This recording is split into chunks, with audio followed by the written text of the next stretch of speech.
right, everybody, here we go. We are the Lights Out Sports Podcast. Myself, Mike Valentine. There is my buddy Cheese. You know, he's the guy with the good hair and the microphone right by his mouth so we can make sure we hear every word that comes out of it. Cheese, how you been? Been good. I haven't talked to you in 24 hours. I know. It's been a little crazy, hasn't it? Yes. If you guys watching now did not see, we did a draft recap special. We basically just talked about our favorite prospects by round. So, yeah, it was a lot of fun. We did that last night. So make sure you check it out if you have not. That's right, buddy. We are all ready to go. In fact, today we're going to do all of our 5 Flamin' 5 and 5 will be all football. Then we're going to look at the end here. It will be our top 10, or as we like to call it, the Lights Out list. We will do the teams that we think had the best drafts. So we'll do those top 10 best drafts here at the end of the show. All right, man, we did a lot of stuff yesterday on football. Can we keep it rolling, buddy? We can keep it rolling. Let's do it. There's a lot going on. We just had the NFL draft. It's a pretty big event. It is a pretty big event, and you're right. There is a lot going on right at the moment. So I've got some pictures I'm going to do for part of this. I mean, I've been doing all kinds of stuff here. It's why we're a little behind. I'm rubbing my eyes because everything's going crazy over here and allergy season and all that stuff here in Arizona. But we are going to keep right on rocking and rolling here, buddy. Can't wait to get to that top 10. And we'll be doing college football this time. And a nice big chunk of the show will be MLB. I mean, there's 2 teams that have fired managers since the last time we did this show. There's been all kinds of crazy stuff. And somebody on this panel said, we've got to talk Nico Hoerner. So today, ladies and gentlemen, we will. And we're going to do a spotlight on one player from the National League and one player from the American League. And as we kind of do this, we're going to get your feedback and your opinion. Do you like that? And we're even going to ask you guys to help us name the segment. So we're going to do a spotlight on the National League and an American League guy. Just hang out with us for a little bit until you see who the American League player will be. All right, buddy. So let me make sure that I have all my stuff ready here, all the notes that I need put together. I don't think I do yet. Hold on. I can get it pretty quick. All right, so there we go. There's the Flamin' 5 and 5. I see it. All right, buddy. So, as you know, and as everybody else knows, even if you're a first time, let's explain it to you. The 5 Flamin' 5 and 5 goes like this. I will give Cheese 5 questions. He has 5 minutes to answer them. And if he can do it, he will not burst into flames. But if he can't, oh my. Look out. It's going to get hot in here. All right. So, Cheese. Are you ready? Let's do this. Let's do it, he says. All right. The timer will start after I read the first question. Here we go. Cheese, the Steelers placed the rare UFA tender, unrestricted free agent tender, on Aaron Rodgers, meaning that he can accept a 10% raise off of last year's salary, which would basically pay him about $15 million this season. But as another condition of the tender, Rodgers would only be able to sign with the Steelers once training camp begins. So my question to you, sir, does this make a difference in the negotiations between Aaron Rodgers and the Pittsburgh Steelers? I don't think it does at all. This was, I think, just in case someone has an injury. You know, what if, I don't know, I'm trying to think of, okay, what if Jordan, I hate to say this, but what if Jordan Love has an injury and he's out till week 10 or 11? Oh, you better not. You better stop. And they're like, well, I mean, it's the best example because he knows the offense. He knows the system. And he could come in and play the first 10, 11 games. And he's like, well, you know, look, just some hypothetical. They want to protect themselves. They can match any offer. Also, I could be wrong, but I read that they can get a comp pick if someone signs them because they did this as well, even though it's after the draft when you usually don't get comp picks. So I think that's the reason. It's just in case scenario, but I don't think he would play anywhere else but Pittsburgh. I think it's one more year in Pittsburgh if he plays, and that's it. Okay. So the second question here, again, this is going to be all NFL on the Five Flamin' 5 and 5. The Eagles have exercised the 5th-year option on both Jalen Carter and Nolan Smith, and that's through 2027. Does this shock you, and why did they do it? The Jalen Carter was a no-brainer. He's an incredible player.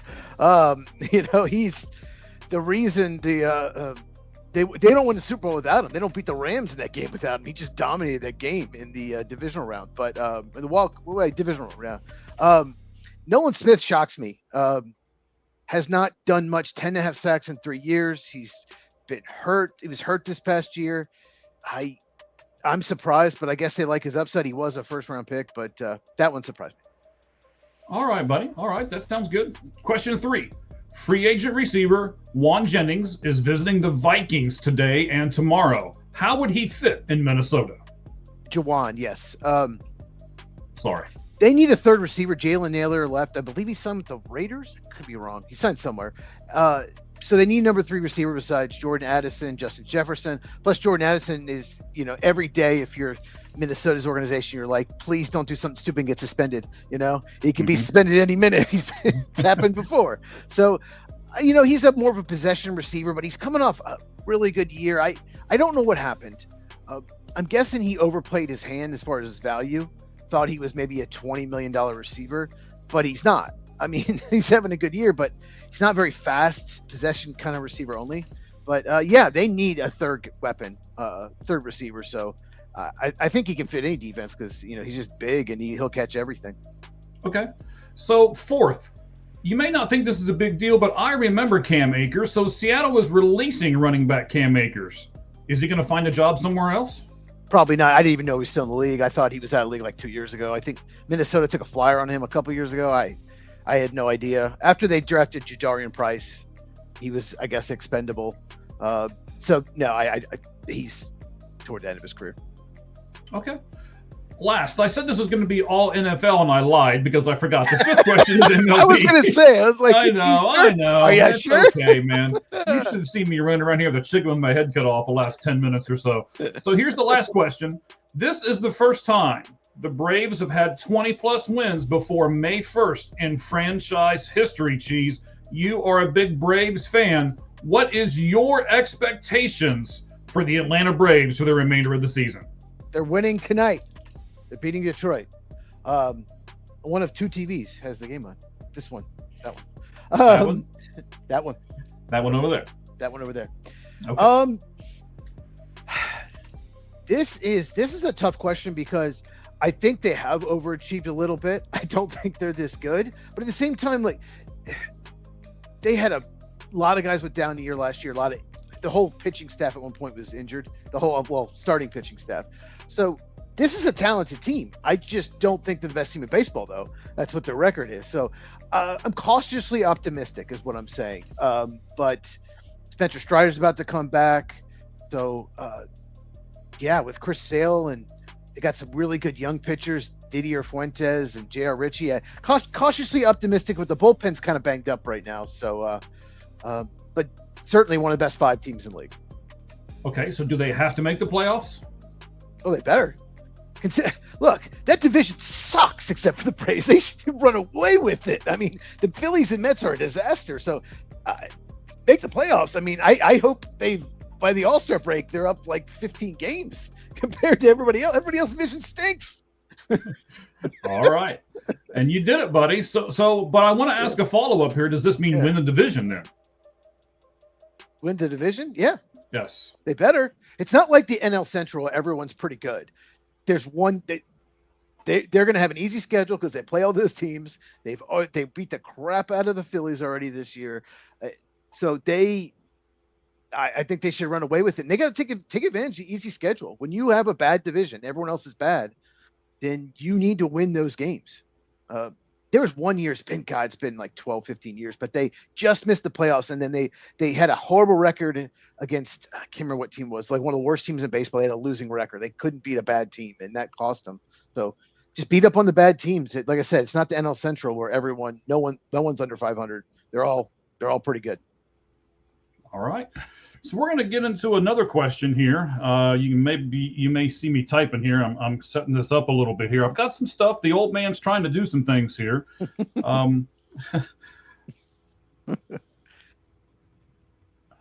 Shoot, there we go. Okay, I can keep talking about the Braves. Okay. Yeah, talk about the Braves for a minute. Go ahead. Well, their closer's injured, Iglesias. So they got a couple bullpen guys out. If Aaron Bummer has to keep pitching 7th, 8th inning, they're going to start losing some games. The lefty reliever. So, but Dylan Lee surprisingly has looked good. Dylan Lee was always the guy that he's fine if you're up 8 or down 8, but anything in between, he stinks. But he has looked pretty good. So bullpen gets healthy. I mean, their pitching should be incredible. And Ozzie Albies and Matt Olson, who had down years last year, look right back to that all-star level. So that's huge for them. Michael Harris has looked better. And Drake Baldwin's he's turning into one of the best catchers in baseball. He's, won Rookie of the Year last year. What a 3rd-round find with him. Yeah, we'll talk about some of those players here in just a little bit. I'm ready to go here, buddy. Thanks for stalling for me. I appreciate it. So will MLB stop giving long-term contracts to players? That's your bonus question here. Well, You got it. You did the 5 Flamin' 5 in the 5 minutes. You did not burst into flames. And now you get a bonus question. What do you think, Cheese? Will MLB stop doing all of these long-term contracts with players? Are you talking about the free agent contracts when they hit free agency? Yes. I tell you what, I've got a couple of things to show you. So let's do the first one. Okay. All right. Here is Rafael Devers. Now his face is a little cut off there, but that's okay. We don't want to see him anyway. This is, yeah. Castellanos 15 OPS plus. What were they thinking signing him? He stunk last year. Correct. And that's what I'm looking at, right? Here are the numbers. OPS plus. Look at him. He is the worst in all of Major League Baseball. He is a negative 0.9 WAR, and his OPS is, what does that say, 61? For Devers, yeah, 61 OPS. His WAR is actually worse, probably because of his defense at first base. Correct. Yeah. But what is his contract, Cheese? It's 10 years, $313.5 million. That's his contract. Yeah. Well, look, Boston is the one who signed it, and then they traded him in that Bregman fiasco, but maybe the Red Sox, it worked out, but to answer your question, so what we're seeing in baseball, I got to mention this first, is we're seeing teams, Detroit's done this, Braves were kind of the first team to do it, Cubs have done it, Pittsburgh's done it. It's very important Pittsburgh does it, is they're signing guys when they're either their rookie year or maybe even when they're in AAA, like signing them to 8-year deals. We'll give you more upfront, but you're going to give us two or 3 extra years before you hit free agency. Especially like a 19, 20-year-old. You can sign them an 8-year deal. They're still going to hit free agency 28, 29 instead of 25, 26. So that's what we're seeing. Right. And free agent contracts, when they reach free agency, we saw that Bo Bichette, Kyle Tucker, 2 perfect examples. They got like 3 and 4-year deals. Teams were not willing to give them the 9, 10-year deal.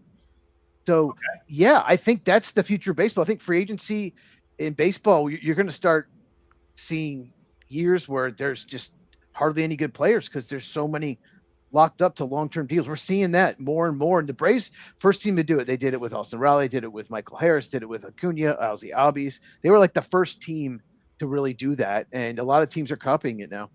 All right, so one of the teams that's copying it is the San Diego Padres. Again, his face is a little cut off, but we don't want to see him anyway. So look at this. These are his home run-less streaks. And all of them but one. 6 of the 7 of them have been within the last year and a half. You can see 14, 17 days without a home run, 21 days without a home run, 27 days without a home run, and he's currently 29. I know that says 28, but that was 2 days ago. 29 games without a home run. They locked him up. So what do you think about, was that a mistake to lock up a guy like that? I think you would know this. I'm not 100%. Didn't he get suspended right after he locked him up? Did he get suspended for PEDs? He did. Okay. And then his contract, let's go over it real fast. His contract is 14 years, Wow, I didn't know that. $340 million that he signed in February of 2021. So he is locked up through the 2034 season. I mean, he was young when he did it, but still 14 years, they're going to be mid-30s at least. Yes. But you just said a few minutes ago that's what's going to start happening, right? We're going to start locking up people young. Young, but it's not 14 years. That's crazy because what these young players are still, they still want to be free agents when they're 28, 29, 30. The 14-year deal is probably not going to happen anymore. I think Bryce Harper had a 13-year deal. Teams are going to get smarter. They're not doing that because when you do that, look at the Albert Pujols contract. That was amazing the first 3, 4, 5 years for the Angels. It's interesting you bring up Albert Pujols. You don't even know what's coming, but this is fantastic. Okay. Go ahead. But Albert Pujols, he signs with the Angels. The Cardinals are like, we're not matching that. We're not giving him that. And so 3, 4, maybe even 5 years, he was terrific. By the end, those last few years, he was a disaster. He couldn't hit. He couldn't field. So when you sign someone that you have to know the last 3 or 4 years, you're probably stuck with him and they're going to get overpaid. Alfonso Soriano, the Cubs gave him a big year deal. Toward the end of that, he was awful. So we'll start seeing probably, the 14-year deal is probably done. We'll probably never see that again. Okay. Even the best prospect in baseball won't do that because they're going to want to still hit free agency when they're 29, 30, maybe 31. That contract's, it's funny. Tatis, it looks, at least he can play defense. That's all I'm going to say. If PCA struggling, okay, at least he's playing elite defense. So could Tatis. He's a Gold Glover. So, yeah. Well, first of all, thank you for watching, Raman. I believe that's what that means. The 2 eyes, right? Yes. Okay. Yeah, she is watching. Yes. Well, that's great. We love it. We got a whole bunch of people watching. We're almost to 50. We haven't even got to the first segment yet. But when I said Albert Pujols and you mentioned him, and I said, "Oh, you don't even know what's coming." So the old man over here is finally figuring out how to put pictures up here. If you haven't noticed it yet, and I'm going all crazy, going, look what I can do. Look what I can do. I feel like the guy on In Living Color. Remember the little kid? What was his name? Stewie or something like that. Whatever the little kid's name was. I never watched that. Never watched it? Help me out, guys. I mean, I know somebody on here. Whoa, we're over 50. Thank you, guys. I know somebody on here is going to know what that was. I think I was a little too young for that. You could have been. You could have been. In Living Color, Jim Carrey started before he started doing all the movie stuff. So, excuse me. That was great podcasting right there. Blew everybody's ears off. All right, so let's look at the last picture because, geez, if you've signed Devers and you've signed Tatis and we're weary of those contracts, holy crap, what's this kid going to get? You ready? Sal Stewart. April and March, 29 RBIs so far this season. He has beat Miguel Cabrera, Juan Soto, Jackson Chourio, and the guy you just mentioned, Albert Pujols. He has the most RBIs ever in Major League Baseball through the first month of the season. What's he going to get when he wants a contract extension? Well, I don't think now's the time to try to extend him. Wait till he hits a slump. If he hits a slump, yeah, he is. I just was curious while you're asking that. I looked at my fantasy league. He's a number 3 overall player right now. I have number 1 and 3. No wonder I'm in first place. I have Yordan Alvarez as well, and Drake Baldwin second, catcher for the Braves. That's crazy. No, we'll mention him later too. So Sal Stewart, okay, there are so many good rookies. This is the year of the rookie. Last year was terrible. There were hardly any good rookies. There were only like Cade Horton and Drake Baldwin might not have sniffed the rookie of the year last year, or if they were in a rookie this year. But like Sal Stewart, I mean, he's been one of the best hitters in baseball. Moises Ballesteros is hitting like 370, 380, and he wouldn't even. It would probably be unanimous for Sal Stewart if they did the voting right now. That's how incredible Sal Stewart has been. 29 RBIs. It is April 28th, and he's a rookie. Yes, all those things are true. and he steals bases too, because I know for my fantasy team.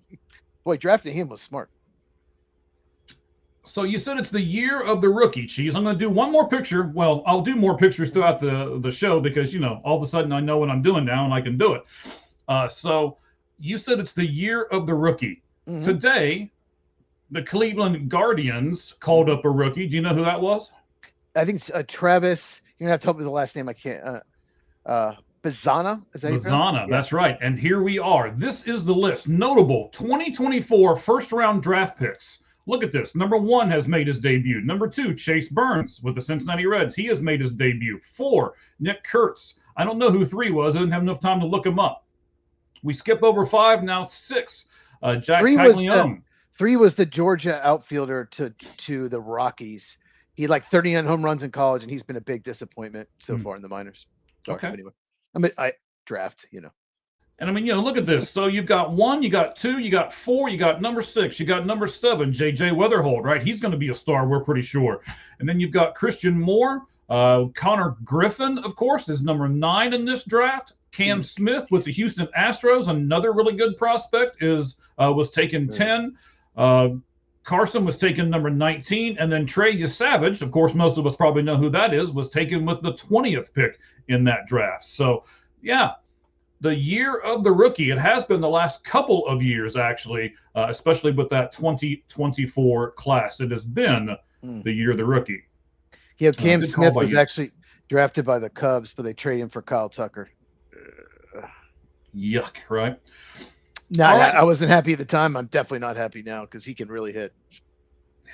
Yes, he can. Yes, he can. All right. So we've got to switch here because we've got to give you the best graphic in all of podcasting. And ladies and gentlemen, here it comes.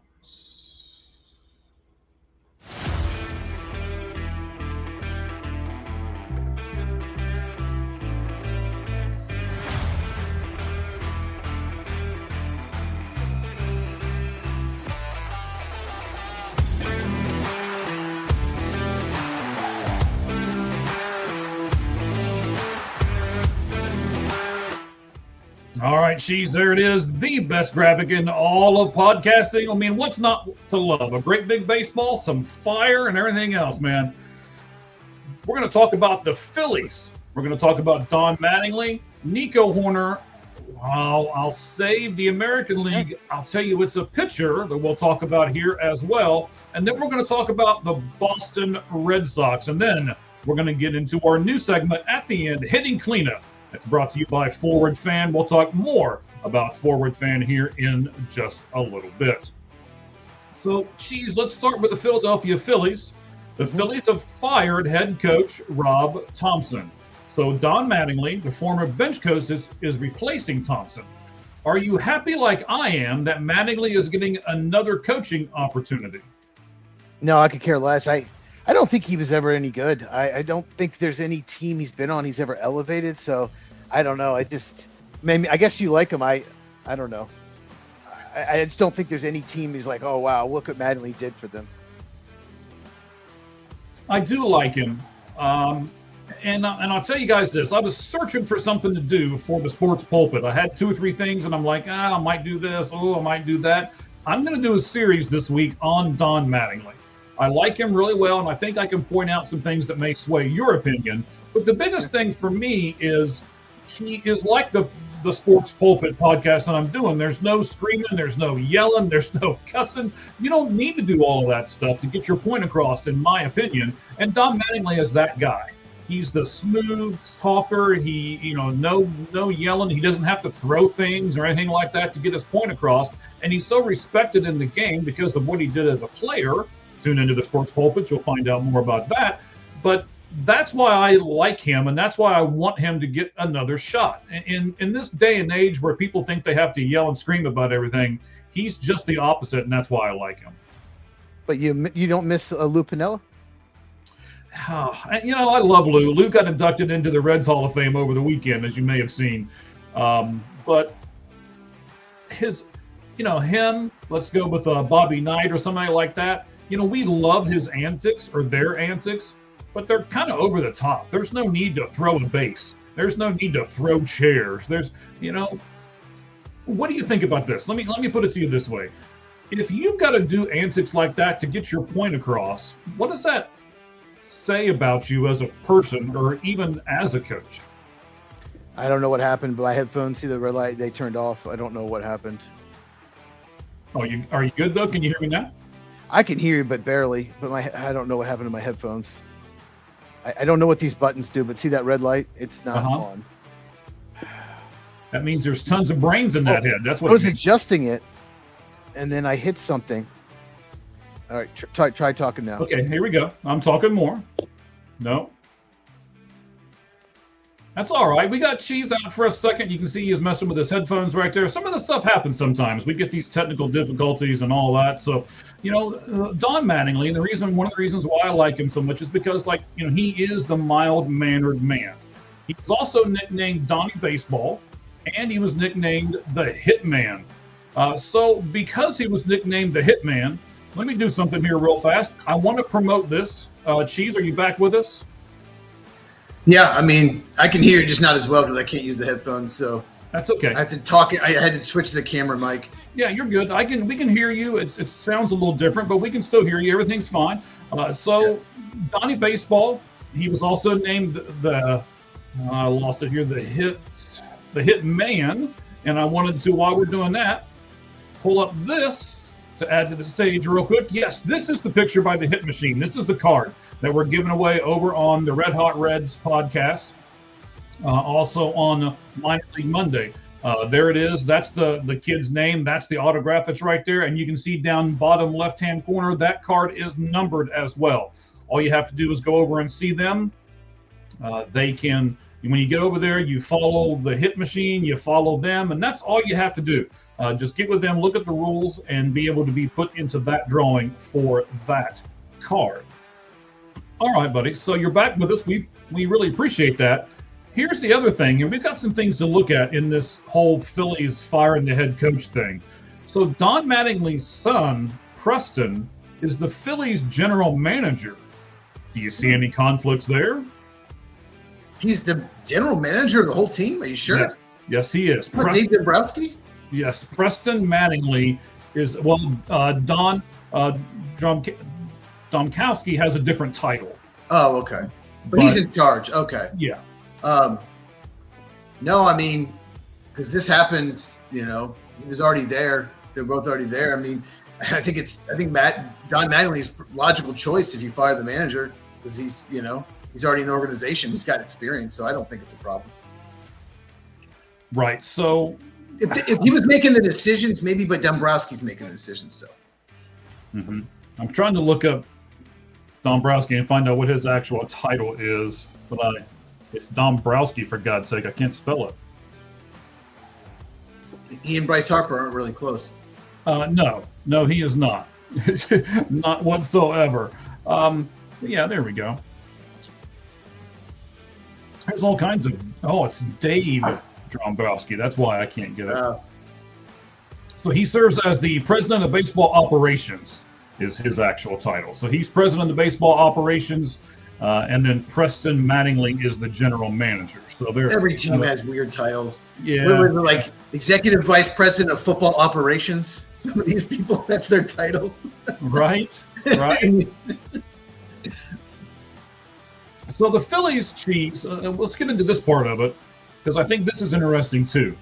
The Phillies have lost 11 of 12 games against two clubs, the Braves and the Cubs. Do you think the schedule could have something to do with this and their rocky start? I mean, it's not helping. Those two teams, especially the Braves, are having really good April. The Cubs are great as long as they don't play on the West Coast, but the Dodgers and Padres, they're having trouble all of a sudden. But yeah, I mean, that's part of it. And they're going to start playing other teams in the division aren't very good, but their problem is more than that. But certainly the Braves just absolutely destroyed them. But I also have to say, Cheese, I don't like this whole, playing the same teams in the same week or, within a 10-day period or something like that. I don't like that. When you play a team Monday, Tuesday, Wednesday, and then, you have another team on, we'll have an off day, and then you'll do Friday, Saturday, Sunday, and then you'll turn right back around and play that same team again the following Monday, Tuesday, and Wednesday. I don't like that. Do you like that as far as the scheduling part? I don't. It's the way it's always been, though. When I was a little kid, they would do that. But here's what I don't like it is so like the Cubs and Phillies, they won't play each other again this year. They're done. They've already played their two series. Braves and Phillies will, because they're in the same division, play more games. But, Yeah, sometimes you're mid-April, you're done with a team for the year. I don't like that. I wish they would spread them out. And like you said, Phillies are struggling, like Cubs are not. So what happens? Yes, Cubs won, I think, 5 of 6 against them. They lost the first game and then beat them the next 5. So, yeah, I've never liked that, but it's just the way the schedule is for whatever reason. Yeah, but it doesn't have to be. And I, especially like you're talking, I understand it if it's 2 teams in the same division. But if it's 2 teams in opposite divisions, I just don't like that at all. Yeah, and it's like you could get lucky. So you might play a team in April that thinks they're going to make the playoffs, right? Mm-hmm. Like, say the Angels are playing Houston in April, and Houston's going for it, and then Houston's off to a bad start this year. Then maybe the A's play them a bunch in September, and they traded their veterans. They sold at the deadline. They're not nearly as good a roster. So this one team has to play them when their roster is better than the other, too. If you play them all in 1 month and all in 2 weeks, it's just kind of it doesn't make any sense to me. I agree with you. Yeah, so I'm wondering if that doesn't have something to do with it, but well, it's neither here nor there. I guess it's done. It's over with. So the numbers, Cheese. Oh my gosh. I know that I was writing all this stuff really last minute, and I went through and especially the Phillies part, I added all of this because it just happened today, and I had to do a bunch of research on this team because I hadn't been following them or anything really. So here, ladies and gentlemen, listen to these stats. The starting ERA is at 5.30. Cheese, how many teams are in Major League Baseball? 30. 30. So their starting ERA is 5.30. It's 30th. Their reliever 5.8. I think it's 5.80. Yeah, 5.80. What did I say? I think you said 5.3. I was like, no, that's like the Rockies or the White Sox. It's bad, but not Phillies bad, right? Phillies bad is 5.80. They're 30th of the 30 teams. Their reliever ERA is 4.28. So let's say you're the manager, right? You're like, okay, our starters are doing terrible, so our relievers are going to come in and do much better. And they are not. So 4.28 ERA for the relievers, that's 18th in baseball, again, out of 30 teams. Weighted runs created plus, it's 83. That's 29th out of the 30 teams. For people who don't know, that's 17% below the average, league average. So they're 17% below league average as a team hitting. As a team, yes. Correct. Because average is 100. They're at 83. There we go. We're using math right now. 17% less, yes. Extra bases taken percentage, 35th. They are 35% in the extra bases taken percentage. Again, a stat that some of you are like, oh man, you're pulling stuff out of the woodwork here. But they're 28th. So when they get a hit, and they don't get hits very often, when they do, they don't even take the extra base. They're one of the worst teams in the league at doing it. Productive outs, right? You got a guy on first, and you're going to hit it somewhere to where he can get the second. Or you've got a guy on second, you're trying to get into third, so you hit it to the right side. They can't even do that right. They're 19.4 in productive outs. By the way, ladies and gentlemen, 30th out of the 30 teams. Defensive runs saved. Again, they're 30th out of the 30 teams at negative 19. Negative 19. So are these that means they've given up, 19 more runs than they should have. Yes. And it's April 28th. They played 29 games, and they've given up 19 more runs than they should have. Ow. And that's without Nick Castellanos playing in right field. That's true. He's in San Diego now. Well, I mean, we knew their defense wasn't going to be great. Thought their pitching would be a lot better than this, and the hitting. We talked about this when we did our previous show. After Trey Turner and Bryce Harper and Kyle Schwarber, we look at the rest of their lineup. It's just like it's not good. No, it's they got bad. And Alec Baum has been a disaster. But, I mean, I think the defense you knew would be not so hot, but they expected to be much better pitching and hitting for sure. All right. So then the last two things here on the Phillies, and we're going to move to Nico Hoerner. Are these things all Thompson's fault? And do you think Mattingly can just suddenly come in and ride in on the white horse and fix everything? No, not Thompson's fault. But usually when this happens, and it happened to the Red Sox too, I believe. Mm-hmm. We'll talk about them in a minute. the executives, people in charge, one, don't want to blame themselves. So they need someone to blame, manager. Two, sometimes a change, it's just good to make a change. A new voice can help, can change your team. Maybe that's what they're doing with Mattingly. So that's usually what happens. The manager or the head coach in other sports or manager usually gets too much praise and too much blame, right? For the team, because they're not pitching or hitting or whatever. So yeah, I don't think most of this is probably not Thompson's fault. Maybe he could have done a better job, but this is usually what happens when team has high expectations like they did and get off to a terrible start. Right. Just because it's easier to fire one than it is to fire 25, right? Yeah. And yeah, like I said, Dombrowski's not going to blame himself. He's like, I put together a good team. It's got to be your fault. I'll say this, Zach Wheeler just came back. He missed most of the month of April. So their starting pitching ERA will probably get better with him. And Aaron Nola, you talk about long-term contracts. They signed him like 70 or 175 million 3 years ago. He is a disaster right now. Like he is pitching like he should be in AAA. So, and they have him for 4 more years locked in. 7 years, 175, I believe they signed him in free agency. It's like, wow, that he has been terrible for them this year. And, he's not going anywhere. No, so, he signed 7 years, 172 million. So, 172. Yeah. And you know what? The Braves tried to sign him, and they were very involved. And I wonder if they just got that price up so Phillies had to pay him more. I wonder if they never really going to sign him. But, yeah. Pretty smart to do in their division. Second contracts for pitchers can be a disaster. Yes, they can. All right, so that's the Phillies. We're going to take a look at a couple people here. We're going to shine a spotlight on one National League person and one American League person. You said last week we've got to talk about Nico Hoerner, and I agree. I've got a bunch of stats on him. I'm sure you've got some more because he's your guy right at the moment in Chicagoland. So all of these things are in 29 games and 136 plate appearances. So let's qualify and quantify that right off the bat, right? So right now he has 13 walks and 14 Ks. What do you think about that? I love that stat. The big thing with him was he didn't take a lot of walks. He was kind of a free swinger, but he's done that this year. And as soon as he did, they moved him to the leadoff spot immediately. So yeah, I'm very impressed. He's the best contact hitter in baseball, probably. Him and Sal, right? Sal Sal's got crazy numbers. Luis Arias probably up there too, but yeah. I'm sure he is. Let me give you another one here. He has 24 RBIs. Now, a few years ago, back in 2024, so right now, remember we said 29 games. So currently, Nico Hoerner has 24 RBIs in 29 games. Hitting leadoff, yes. That's a big part of it, too. I'm glad you brought that up. Leadoff guys usually don't get the RBIs. They are the runs that are batted in. They're not getting the RBIs. So back in 2024, in 151 games, he had 48 RBIs. So Nico Hoerner has half the amount of RBIs this year that he did in 2024.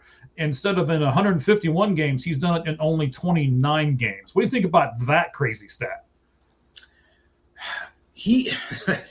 It's crazy. He's hitting more pop too. It's not just walking more. His swings elevated a little more, so he's hitting more pop as well. And he's so clutch. He's always so good in runners in scoring position. He always has been. So, yeah, it's crazy. And when they signed him to that contract extension, like 6 years, 141 million, some people criticized it. Oh, that's way overpay. No, it's an underpay now. He is now playing amazing, and he plays Gold Glove defense. He's currently 1.5 WAR, which is fifth in all of baseball among hitters. Sal Stewart, they're both tied for fifth.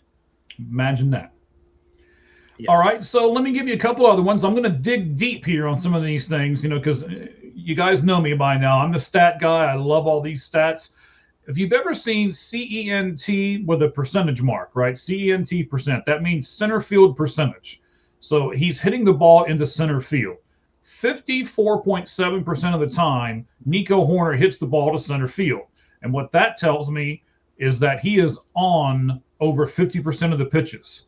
He's not late, he's not early, they don't go to left, they don't go to right. 54.7% of the time, he hits the ball to center field. I think that's a pretty good stat too.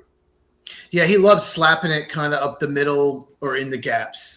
Single doubles there. He loves doing that. There's so many plays where with 2 strikes, he just, he's a right-hand hitter. He'll just serve it into right center, just with 2 strikes. You're going to pitch me outside, I'll serve it in there. So, yeah, he's just a really, really good hitter. He's kind of like a old school, like Mark Grace, Tony Gwynn type, Wade Boggs. Mm-hmm. You don't see those much anymore. And I wish we did. I really like those kind of hitters. Yeah, I'm with you. Let me give you one more stat here, and then if you want to give some stats, then feel free. This is my last one. It's XBT percent. So it's extra bases taken percent. Remember we talked about earlier the Phillies, they did not take the extra base. They were 28th in baseball at doing it. Not Nico Horner. Nico Horner takes the extra base and gets it 69.2% of the time. So not only does he get a hit, he gets an extra base hit because he is so aggressive on the base pads. Especially for a leadoff guy, that's extremely important. Go ahead, Cheese. It's pretty incredible. His strikeout percentage is like 10%. His ISO, which is slugging plus average, isolated power, was 0.097 last year. That doesn't have nothing to do with batting average, but it's 0.097. This year it's 0.161. So almost double his slugging. So he's hitting 4 more extra bases. He already has 7 stolen bases already this year. Hit 29 all of last year. So he's on pace to get probably close to 40. He had 7 home runs all of last year. He's got 4 already this year in the first month.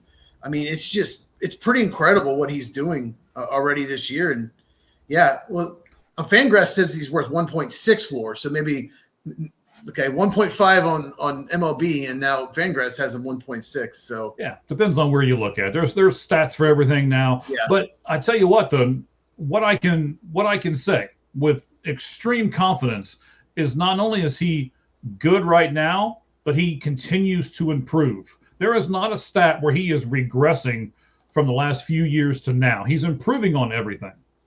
His WRC plus, runs created plus, we know hundreds league average. Yep. Last year was 109. Okay. He's 137 this year. 137 WRC plus. Wow. Impressive. Very impressive. Yes. Any more praises you want to put on Nico Horner before we move on to our Anaheim Angel player? Just that he won the Gold Glove. He's 5th in hitting WAR, 9th in fielding WAR in all of baseball. So he's top 10 in both. So probably the favorite to win the Gold Glove again at second base.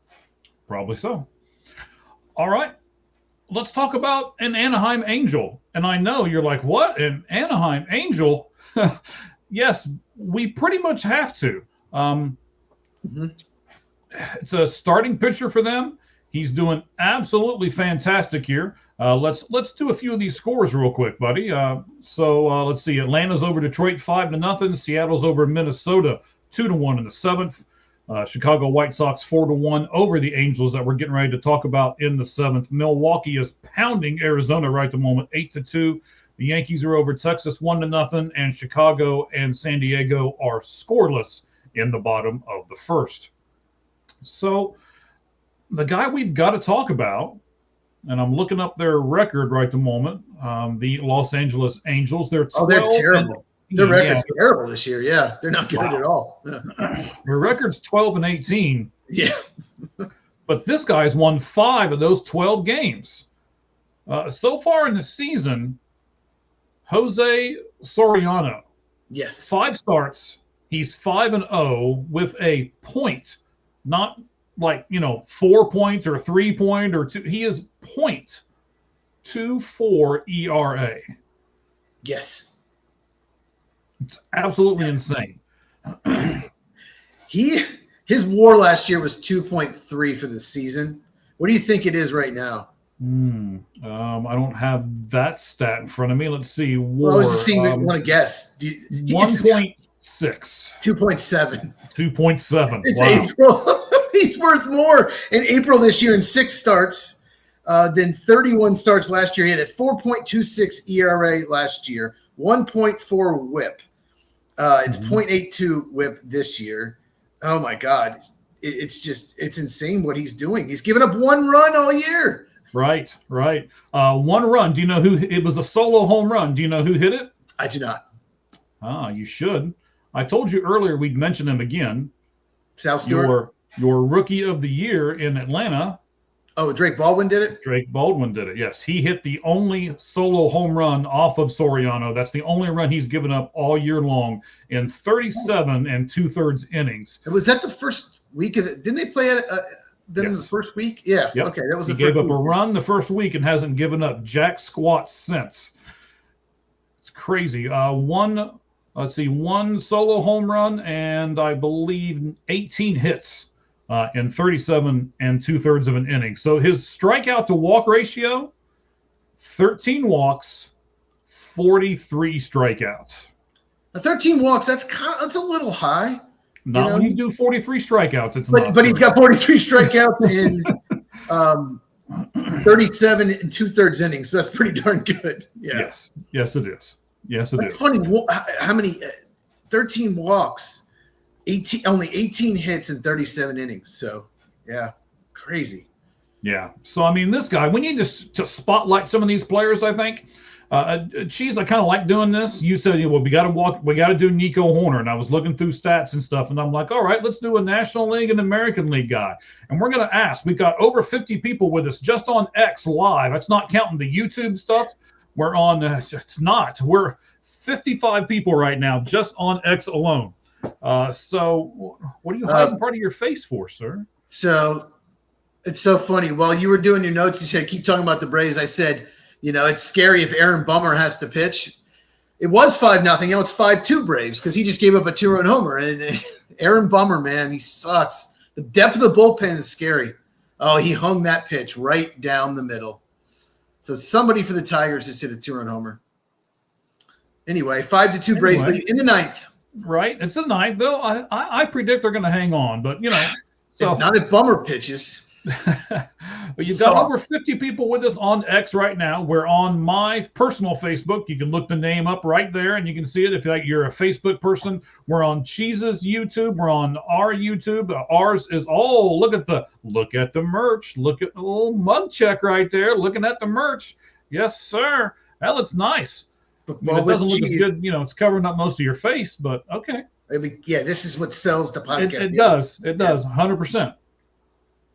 So we're on both of those. We're on Twitch right now. We're on X. We are going to be tomorrow. We'll be available on Spotify, on Apple Music, and on iHeartRadio. So you'll be able to get us anywhere and everywhere. And we appreciate everything that you guys are doing for us right now as we continue to grow All Gloves Off Sports Media. So we've given out all the stats, I think, on Nico. We've given out a ton of stats on Soriano. We want our fans to help us name this segment, kind of, spotlight or shining bright or something, right? Because it has to do with lights, right? So we want to do something.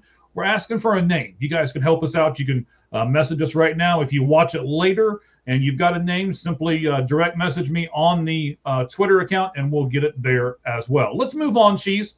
The Boston Red Sox have cleaned house. Mm-hmm. They fired manager Alex Cora and 5 members of his coaching staff. And when they did so, they were 10-17. So what do you think about all the firings, or actually it's kind of more than firings? They literally cleaned house. Yeah, that was strange. They brought in, usually you fire the manager, maybe one other. They made a lot of moves. Obviously, you don't make all those moves unless you think there's a lot of problems, know. It's not like the Phillies. Braves actually won. Bummer didn't blow it. It's not like the Phillies. Well, we need to make a move. The fan base isn't happy, so we need to do something different. This was in the middle of the season. You rarely see this. They gutted a bunch of people. So the Red Sox are just a total mess right now. The way they handled the offseason, the Bregman, just the way they've started this year. And look at the questions. Don't jump ahead. Oh, sorry. I know I was late getting you the notes, so I can't fault you too much here. So you talked about Bregman. Can Craig Breslow be a good GM? They messed up the Devers thing. It doesn't really look like that was a huge deal now by what he's doing, but they also messed up the Bregman situation. What do you think about Breslow and his front office? Really disappointed in him. I thought he'd be better. I remember when he was, I don't know what his title was, but he had some kind of high title with the Cubs. That's where he came from. And a lot of some Cub bloggers, some content creators were really upset that they lost him. Like, oh no, like he's done such a good job with, the minors and the pitching and all this. Like everyone was really upset. Honestly, I think the pitching and the system's gotten better since he left. I don't think he's done a good job at all. I think they just gradually get worse. And you mentioned the Bregman situation. They didn't think the Cubs had a higher thing, and they called his bluff. They would. He wanted to stay with Boston if they matched the Cubs' offer, and that they don't like to give no trade clauses. Other teams do. It's almost like he's stubborn, stuck in his ways, and it's led to them being a bad team. They're not below average. They're bad this year. Yeah, sorry about that. I was coughing there when you stopped. You have to time your stops better. So you were saying, yes, he was with the Cubs from 2019 to 2023, and his title there with the Cubs was Assistant General Manager / Vice President of Pitching. Yes. That's what he was with the Chicago Cubs. He was supposed to. They hired him because the Cubs had done such a poor job developing pitching, and they hired him to do it. But since he's left, I think the pitching development's gotten actually better. So I just don't think he's done a good job at all with Boston. And they have resources. It's not like they're the Pirates or the Brewers. They have the Guardians. They have resources. So you're doing really well here. I don't know if you know it or not, but you're leading me right into the next question. I did not know. I didn't have time to get the the notes. I have no idea. But they do. You're 100% right. They have tons of resources. They're the Boston Red Sox. One of the best stadiums in baseball. People will pay tons of ticket prices. People get behind that team, whether they're good or not, kind of like Chicago. So in 2026, Cheese, their payroll is actually $256 million. That's seventh in all of baseball. Now, I'm going to give you this statement, and I want to see how much of it you either. Wow. Yeah, $256 million, seventh in baseball. What do they spend their money on? That's what I'm getting to here, buddy. Okay. Stop it. So I can't stand the Dodgers, but at least they spend their money wisely for the most part. But you're looking at these teams, the Mets, the Phillies, the Blue Jays to a certain extent. They should be dominating with where they are in payroll, and the Boston Red Sox are in the same boat. So which one do you think is worse? Do you think it's worse for the Dodgers to have this huge payroll, but at least be leading their division? Or is it worse for a team to spend as much as they do, like the Red Sox and the Jays and all of those, and be so far down in their divisions? I don't know what's worse. I think they're just, I don't know if you can make a correlation, but because I don't think the Dodgers should be able to spend that much. There should be some kind of cap, like hard cap or really harsh penalties that are so strong you can't go over. Like you don't get to pick before the fifth round, or every other year you don't get any international money or something. Like if you spend that much, there needs to be harsher penalties. There's no cap.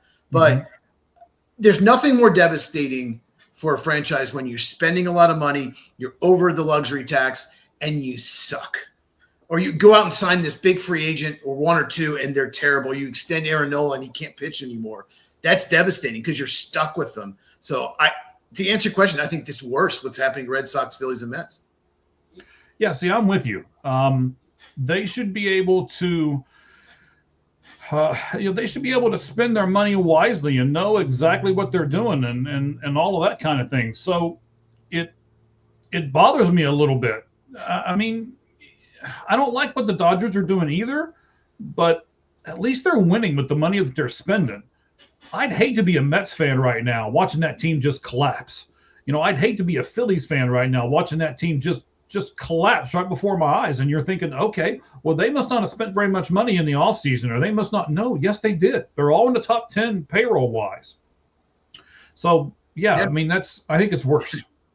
Yeah, Mets had a 10-game losing streak. I think the Phillies had a 9. So you can't have that. at all in a year. I mean, I don't have a stat on this. I kind of wish I had looked this up, but I wonder if anyone's ever even come close to winning a World Series with even like a 7-game losing streak, let alone 9 or 10. Like, I doubt it. Oh, Cubs 2-0. Dansby Swanson 2-run double. It's my boy, and he did it off Walker Buehler, former Vanderbilt teammate. There you go. There you go. Walker Buehler's just not what he used to be. He's not. No, he's not. He absolutely is not. All right, so we got one more piece here on the Boston Red Sox. Okay. That we need to get to here real fast, and that's this. Trevor Story said, let me give you some quotes. Okay. So he said the reason given to the players was not sufficient as to why they fired Alex Cora and 5 other members of his staff. So then he went on to say, it's up in the air. This is a quote. It's up in the air what the true direction of this franchise is. If this shows us anything, it's we're here to play baseball, and that's it. We don't make decisions. We don't have any input on any of that. So based on those quotes, Cheese, does management owe explanation to players, or do they owe more of an explanation possibly to veteran players like Trevor Story? Yeah, it's just telling what he said. He said, we don't make decisions. We don't have any input. That's he's basically calling them out. They made bad decisions. Mm-hmm. That's the way I took it too. Yeah, they made bad decisions. Don't blame us. Alex Bregman should be right there playing next to me, but he's not. I think it was a shot at the front office. To be honest, Trevor Story, I don't know. I haven't seen his stats this year, but he's been a disappointment since they got him. But I don't know. So it's not like he's just their star player that's been amazing. So I don't know if he's the one who should be talking. But maybe there's some middle ground here. I mean, you want the veteran leaders to speak up when needed to, but at the same time, I don't think this helps anything. So maybe just shut up and play baseball. Yeah, I'm with you there. So that's kind of the second part to this. Yeah. Should the players just shut up and play baseball, or maybe there's a middle ground somewhere where the front office can talk, but yet they should still shut up and play baseball? What do you think about that? Maybe. When you say middle ground, do you think like there should be time where they meet with the front office and discuss like once a week or some go-between maybe? Is that what you're talking about? Like a player, like maybe a couple veteran captains, maybe a pitcher and a hitter meet with the front office and kind of. Yeah, I mean, so you make a captain. This would be exactly how I do it, G. So you'd structure it this way, right? You make a captain. So if that's, let's say it's Trevor Story because we're talking about him right the moment, right? So Trevor Story's the captain. If I'm the front office, I meet with the captain like once a week, right? And not only do I want to meet with the captain just to talk to him, but I want to get the feel in the locker room, right? I want to ask him, so how's everything going? Is there something going on that we need to know about? Is there somebody that's going against what we want to, that we maybe need to trade or get rid of and get out of that locker room? Is there what do we need? Hey, we're coming up on the trade deadline. What do you think we need? Kind of that kind of thing. And then Trevor Story goes back to the team and says, hey, I talked with Breslow today and here's what we discussed, and something such as. Yeah, I like that. The only thing is like management's management, players play. Like you don't want to give them too much control, too much, and like then they're complaining, and then there might be some tension, some resentment. Like this is a tricky question because yes, it is. I like the middle road thing, like, but at the same time, like one thing annoying about Aaron Rodgers was he was trying to tell. Like he would bitch about the front office not drafting a receiver in the first round. Well, if it's not the best player on the board, it's not the best player on the board. You shouldn't reach for a receiver just because you want another weapon. They've had Packers had a lot of success with receivers on day 2. So I don't, that kind of annoyed me. I don't think that the players should have like say in management, but at the same time that maybe there should be some kind of communication. Okay, and we will. It's funny you bring up Aaron Rodgers because we're going to talk about this a little more when we get to our college football segment here in a few moments, and we talk about one Ty Simpson. We'll dive into that subject really deep here in just a few moments when we're done with MLB here. So, yeah, I kind of think there could be a really good middle ground. Just saying. Especially, I guess it just depends on who your manager is. There are some people. I mean, I work with over 300 people every day, and there are some people who their management style is do what I tell you, and then if you go, well, why am I doing this? They say because I told you so. Now go do it, and you're like, oh, well, okay, or they're like, I need you to go do that, and you're like, well, I think we should do it this way, and then the two of you kind of talk it out, and you come to a resolution at the end. So it also depends on the kind of manager you've got in your clubhouse, I think, as well.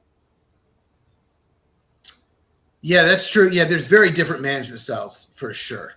Absolutely. But it's just, I think to say it's a mess in Boston right now is an understatement. Yeah. And do you think they can clear it up? And will they make the playoffs this year? No. All right. Well, let's just stab the Boston fans in the heart right now. We didn't have them in the playoffs in our previous show, and we thought they'd be better than this. Correct. So, no. I'm not saying I disagree with you. Yeah. I was just asking the question, sir. Okay, but I know you don't either, right? No, I don't. Okay. I don't think they're going to rebound. I don't. None of this is good. Yeah. I tell you what may happen more than anything else. You may see a big fire sale in Boston before the end of the season. And their fans would not like that. No, but I think it would be sold to them as we're just cleaning house. I think this is the first step. I think if they fire all these guys and it doesn't work, because all they did was bring up their AAA manager to be their new manager. It's Chad Tracy, I believe. It's so if this doesn't work, they're going to be like, okay, well, I guess then we got to get rid of all the players too. And then I'll say this about their fans. So when I was in college, when they broke the curse, when they finally won, and in the dorm room, there was a couple Red Sox fans, and I'm telling you, we're always good. We always need to be one of the best teams in baseball every time, every year, period. Like this never should ever happen. That is the way Red Sox fans are.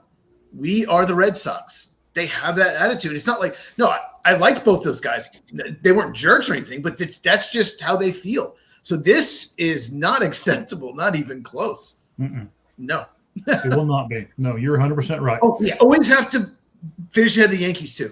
Always.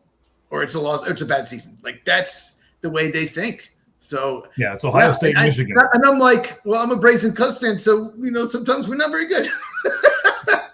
It happens, right? Yeah, I think the Cubs were pretty bad back then, but don't remember exactly. But yeah. All right, buddy.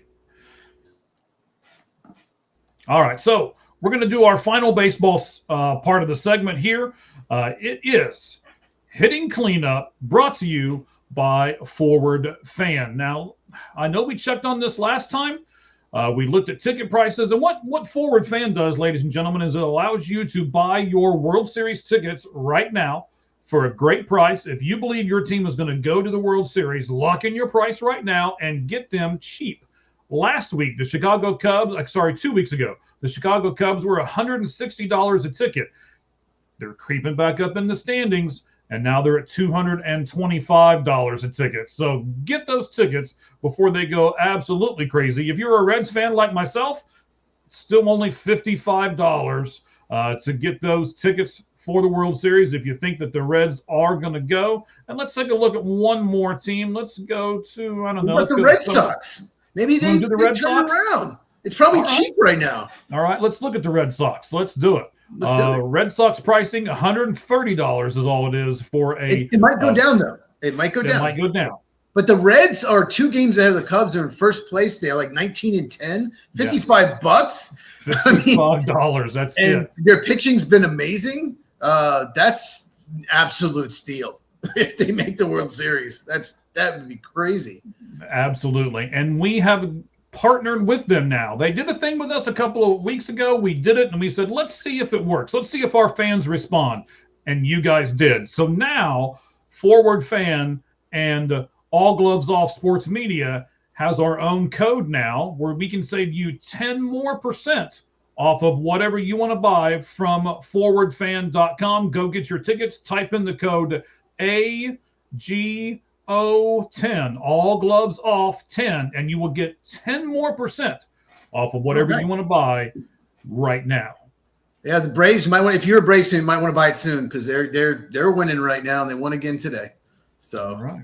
Might want to go ahead and get those tickets. Might want to get those. Did we say what the Braves pricing was? I don't think we did, but I can tell you real quick. I've got it right here. $255 a ticket for the Braves. So still get them now because it's going to get way more expensive.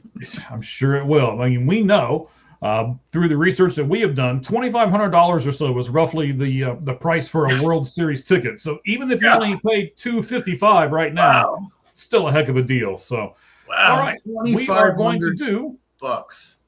Just think how many minor league, like AA games you could go to. That's why you gotta buy. That's why you gotta buy it now. That's why you have to buy these tickets now because it's going to get insane. Buy them right now. So we're going to do a kind of a rapid fire thing at the end so that we get all of our Major League Baseball stuff off our chest. And that's why we call it hitting cleanup, because we're basically cleaning up the rest of what we got going on. So that means you got to do music again, right?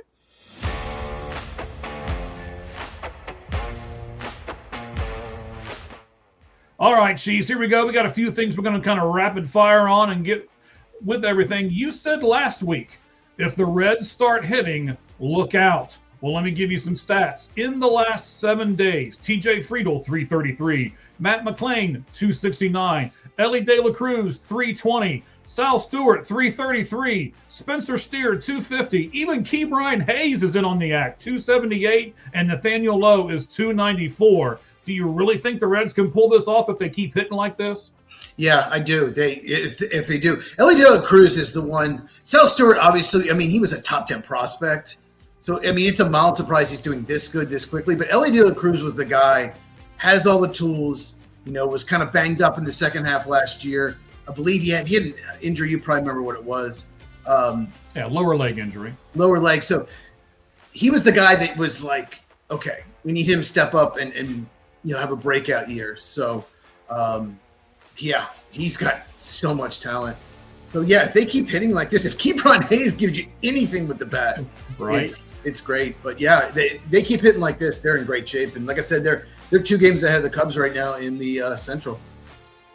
All right, so I want to put her picture up here because, the old man's getting to where he's doing the technology stuff again. So let's do it. This lady right here for the UCLA Bruins has the following stat line, and I know it's college softball, but I wanted to get to it because look at this. So according to Sydney_Supple on X, that's at Sydney_Supple, SUPPLE, this lady is Jordan Woolery, and she is on track to be the first player ever in NCAA Division I history with a batting average of, you ready, 500 plus, with 30 plus home runs and 100 plus RBIs. She is currently batting .510 with 31 home runs and 102 RBIs. So as long as she keeps that average above 500, she's going to do it. The closest person to ever do this was in 1995, Arizona's Laura Espinoza. Had 37 home runs, 128 RBIs, but only a .437 batting average. So I wanted to give it up to what is her Jordan Woolery right now. And she says, okay, good. All right. I'd never watched women's softball in my life. So good for her. I know. Good for her. Right. It's a heck of a stat line, though. So I wanted to make sure we got to it here. Okay. Third thing, we're going to do 4. So here's the third. So far in Major League Baseball, there have been 7 starts where a pitcher has thrown 8 or more scoreless innings.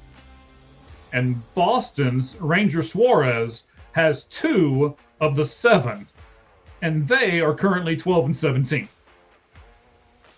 Yeah, he was their big free agent pickup. So it sounds like he's done well, but the rest of the team hasn't. But that's crazy. So eight or more scoreless innings has been done 7 times. Yes, already this season. Yes. Okay.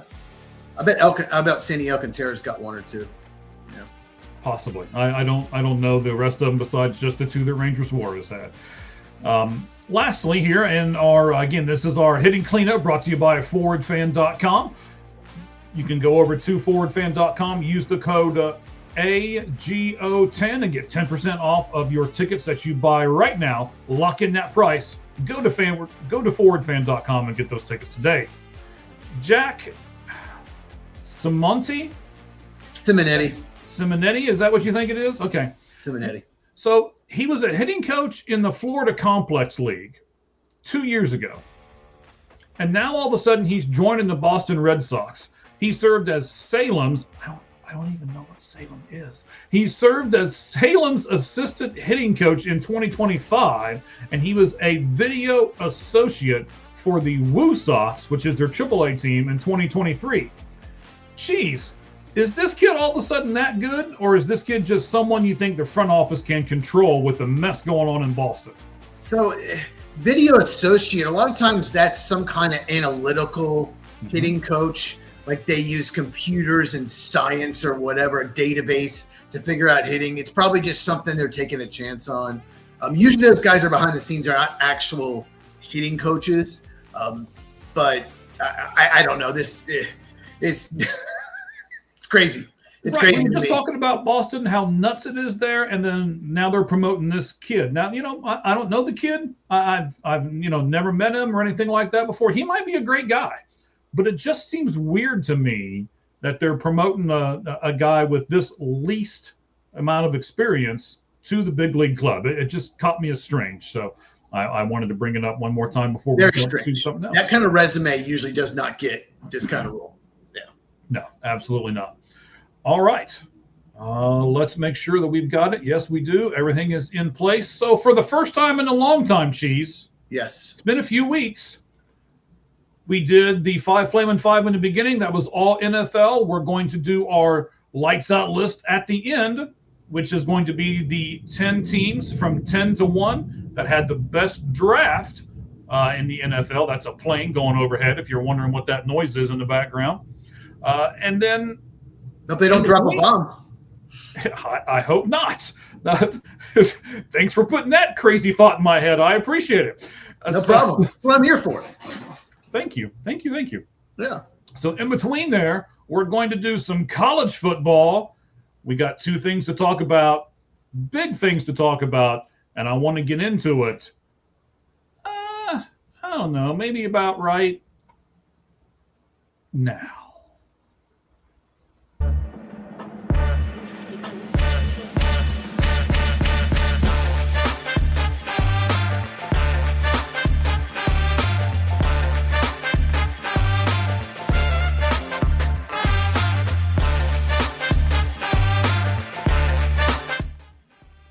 I miss that music. I like that music a lot. All right, so Cheese is just like, unfazed over here. Like, yeah. I'm trying to figure out who the first baseman is for the Padres. Todd France, maybe? The ball went right between his legs. Yeah, Ty France. Ty France went right between his legs. Would have ended the inning. We'll see what happens. Anyway. You were mesmerized by the error. All right, got it. It was terrible. All right, Cheese. Brendan, I think Brendan actually. Brendan Sorsby has made plenty of news this week. Wow. And it's not been good news if you haven't heard. I'm sure you've heard at least part of it. So he filed a motion to dismiss the Cincinnati Bearcats lawsuit for $1 million against him for breach of contract when he transferred from Cincinnati to Texas Tech. So, Cheese, my question to you here is, do you see more players and more clubs? Do you see more clubs or teams suing players who go into this transfer portal for the same kind of thing? If I'm the university, I sue every single person in breach of contract, every single one. Because if you don't, they're going to keep doing it. They're going to keep lying, and they're going to, okay. You give me the 4 years, $8 million. Okay, I'll be a Bearcat for life. 6 months later, I'm out the door because Texas Tech's offered me $3 million. You offered me $2 million. So Yeah, absolutely. There needs to be a penalty, or you have to pay all the money back they give you. There's got to be something. There's got to be more rules and regulations. There's got to be penalty. There's got to be something, because this is just it's a total mess. John Calipari said it best. Like, guys, 5 teams in 5 years. You're probably not going to graduate. You're just going where the next money is. It's no loyalty. It's not good for a program. You're turning your whole roster over. Iowa State lost like almost their entire roster. It's because they lost their coach to Penn State. It's terrible.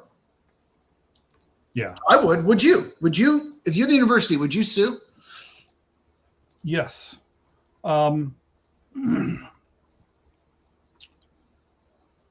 So I would sue them. I would sue them for everything that I could. I want to dive into this a lot. So let me give you this stat, Cheese. Of the 2026 NFL draft players that were picked, how much of a percentage, what percentage do you think of them transferred at least one time in their college career? Of the 200, all the players drafted, 257. Yes. So I'll say this: I don't watch film of so many for 2 different schools. I wanted to go back and watch them like the year before, like Chris McClellan. The Packers just drafted him. I watched some of his Florida tape. He was a Missouri Tiger. So many, God, 170. Well, it's a percentage, so 48%. 48. Okay. Oh, okay. Yeah. Almost half of them. The price is not higher. Yeah.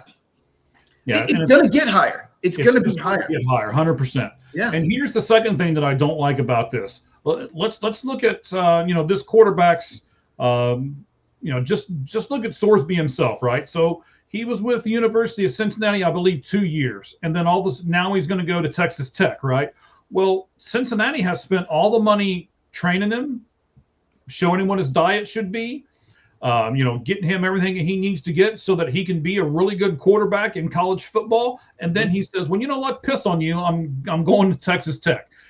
That's probably the part that gets me more than anything is these smaller schools are just simply raising people so that the big schools can swoop in and pay him more money and be better.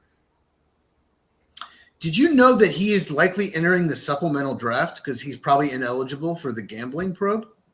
Yeah, we'll get to this gambling stuff here in a moment. But yes, he's, like I said, he has done a lot of stuff this week that he is, it's crazy. But you're saying he has to enter the supplemental draft. So it looks like he's not going to be able to play at Texas Tech because of this gambling issue. You might know more about it than me. I saw it on X. I saw actually I think you were the one who reposted it. I saw. Mm-hmm. And then I saw that he is going to enter the supplemental draft, which is a draft is June or July for players that don't make themselves eligible for the normal draft that we just had, or some of them are kicked out of school, or NCAA might rule ineligible or something. So they had that supplemental draft, which I think it's been years since someone was drafted there. But so he's going to enter that. I would say right now as a prospect, I don't think he'd be drafted anyway, so he's not going to be picked, in my opinion. So if he was in this draft, he'd probably be a 7th rounder or probably priority free agent. He wouldn't have been in my top 10 quarterbacks probably anyway. And I don't even know if 10 quarterbacks were drafted. So with all this gambling stuff, and he apparently has a gambling addiction, I don't think he'll be picked anyway. Yeah, we'll talk about the gambling. It's an addiction. Well, I've got some specifics on it. So what he did was crazy. So yeah, we'll get to that here in just a second. Here, let me cough real. Well, Mike's coughing. There we go. Yeah. Did you guys all know, everyone watching, that Keldrick Falk, first round pick of the Titans, he's a really good run defending edge. He's so good at defending the run. I don't know if anyone knew that, but he's amazing at that. And so that's what you want out of your pass rusher. Defending. All of a sudden, by the way, ladies and gentlemen, I was pretty sure that we had Mr. First Down on the show for today. And then all of a sudden, he's like, nope, I got to get up early for work tomorrow. I think it's because Cheese won't lay off of this. Who is it again? He sent me a message. He sent me a message on X. Like, I'm watching you, Cheese. Yeah, Keldrick Falk. He's great run defending edge. No, like when if he might love Kendrick Falk. I want to get his take on the Titans draft. I like some of their picks, some of them not so much.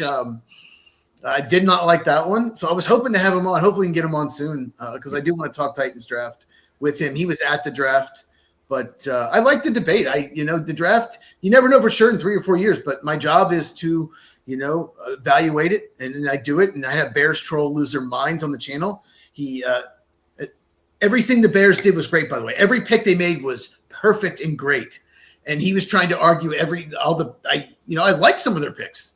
And I didn't like the others. And he had a freak out.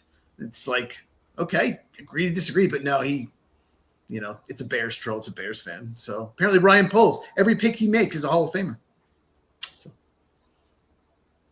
Yeah, so here's the thing. So I'm reading up a little bit while you were talking there. So he was actually, Brandon was actually the second highest rated player in the transfer portal this year. Last year, we threw for 2,800 yards, 27 touchdowns, 5 interceptions with the Cincinnati Bearcats.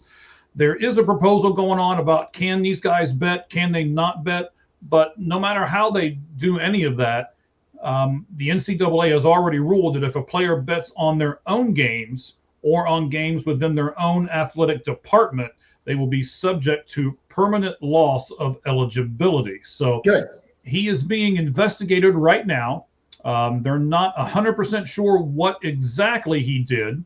I can tell you a few things that I've kind of gathered up through X and through a couple of the sources that I have. I used to live in Cincinnati, so I'm not trying to say I'm some big source guy, but I have a couple people. So again, he filed a motion so that he could dismiss that $1 million lawsuit against him. I don't think it's going to work, but he's filed the motion in order to try. He also attended Cincinnati Reds games on repeated occasions, and he didn't just place bets on the games. He would sit with his phone in the stands and place live wagers on the balls and strikes of the game. The bets ranged anywhere from $2.50 to $1 per pitch. While you're doing that, I looked up. So there's a guy online that says he thought Brandon Sorsby would have been the 5th best quarterback in this year's draft. Interesting. So, okay. I'd have to watch more tape of him. I didn't think he was that good, but 5th would have put him middle around. Of course, he had Nussmeier ahead of him, but Nussmeier fell to the 7th round because of an injury concern. But still, the 4th quarterback taken was Drew Aller in the middle of the 3rd round. Cade Klubnik, 4th round was the 5th quarterback taken. So, so drafted. He has a chance to be drafted in a supplemental draft. Okay, right. So drafted, yes. Drafted high, no. No. Okay, no. Sounds good.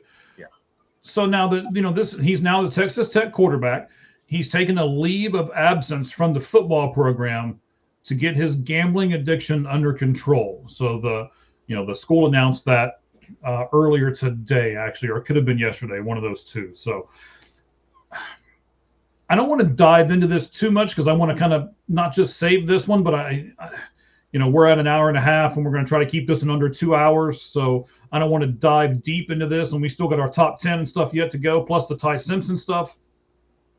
But I think, just in a generalized statement, these athletic programs and these teams that are jumping into bed with gambling is going to ruin our sports. Yeah, legalized gambling, it was good in the United States. It was good for one reason only. The illegal gambling trade is gone, right? But other than that, it's not good. I don't bet. I'm sure you don't either. No, I don't. I just wonder, the therapy thing, gambling addiction, okay. Very possible that's the problem. But sometimes when people in public are caught, they just, I need therapy. I have an addiction. Tiger Woods cheating on his wife. I have a sex addiction. Okay, sure. Mike Vrabel's caught with Diana Rossini. He's like, I need therapy. Like, you don't need therapy. Just stop running around with Diana Rossini on your wife. You don't need that. That's what everyone does. It's like, it's what they're told to do. Oh, you have gambling addiction. Well, he might. Don't get me wrong. He might. Or it could just be he was caught and busted, and this is me to save face because I want to play in the NFL. This is my addiction. This is my issue. I don't know. I could be wrong, but it's just like every time somebody has it, it's like, oh, I need therapy, or maybe not. Right. Maybe just not make the bad decision. Right. Yeah, I don't know, but. And in his case, it seems like he's made it over and over and over again because he bet on pitches, for God's sake. Yeah, if you bet on pitches and you spend $1.250 on a bet, maybe you do have an addiction. Because why would you do that? Yeah. You don't win. I mean, you're constantly just betting. Like, I don't know. Yeah, we've actually been approached 2 or 3 times by betting places wanting to sponsor this show, and I've not let it happen yet. So I just don't like the two worlds mixing personally. And I think this is one of those cases, you're going to mess up a kid for the rest of his life because he can't not gamble. I mean, this could destroy this whole kid's life just because he has an addiction to gambling. I'll tell you a quick story. I got a friend who likes to bet prop bets. Okay. Right? NFL prop bets. Mm-hmm. And you can look at tendencies. You can go online. There are people do videos about it. And, you can make some money doing it. But he bet 21 prop bets in the first few weeks of the season and got 17 correct. So he's making money. But what happens is when you most people that bet and gamble for whatever you're gambling on, you make money at first. You play the odds, you're smart, you're like, okay, you're careful. What happened was he lost 9 straight after that because what happened was Vegas adjusted. So prop bets on the season, okay, plus over 37 rushing yards. Mm-hmm. Well, now they know the running back's good. He's getting more, so they're going to move it up to 50 or 60. And you keep betting the over, you're going to start losing. So he got 17 or 21 right, and then missed 9 straight after that because the adjustment. So this tells you it doesn't matter like how good you start, how good the tendencies are. Eventually, it's called like regression to the mean. You know what I mean? Right. So betting, even if you're good at it, you're eventually going to lose. Yeah, personally, where I'm at, I live about 5 hours of a drive from Vegas. We've been there 2 or 3 times, myself and my wife. And whatever money we take to Vegas, we just expect that we're going to lose. It's fun money. It's a fun weekend. You go and you gamble, and if you win, great. And I don't expect to win any of that money that I take with me, because when you look around and you look at Vegas, they didn't build that city with a bunch of giving a bunch of money away to people like you and I when we go and play the slots and stuff, right? They beat a lot of people, and they're really good at it, or Vegas wouldn't look like it does.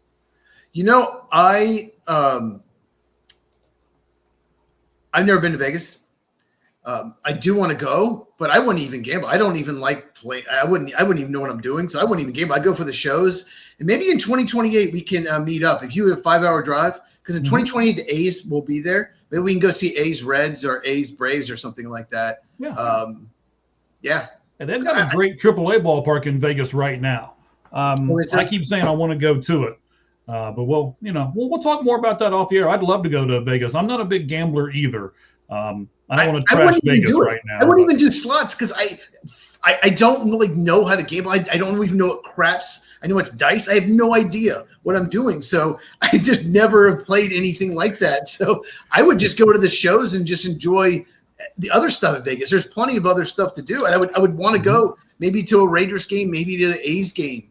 That's what I do. I wouldn't even go in the casinos, to be honest with you, because I lose money. Why would I go? The Vegas Golden Knights play there. I mean, there's so many sport things that, I know that you might, you'd be like, but there's the secondary football team. I'm trying to remember, Hendersonville Knights or something like that. It's right down from Vegas.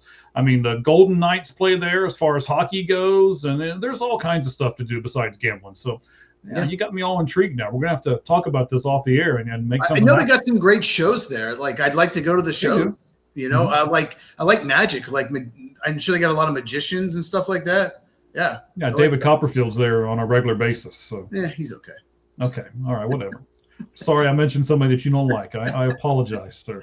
All right. So the last topic we're going to do before we get into our truth. Oh, here we go, way back machine, like it's the sports truth again on here. Oh man, can't believe I just did that. I did it the other day on the sports pulpit too, and I was like, oh my gosh. Anyway, so the last thing we're going to do here on the Lights Out Sports Podcast is this, because I need to talk Ty Simpson, and we're going to dive into this big, ladies and gentlemen. So we haven't had a lot of comments tonight. You guys are on with us. There's a ton of people with us right now. Just simply type in your comment. Let's talk about Ty Simpson. Everybody.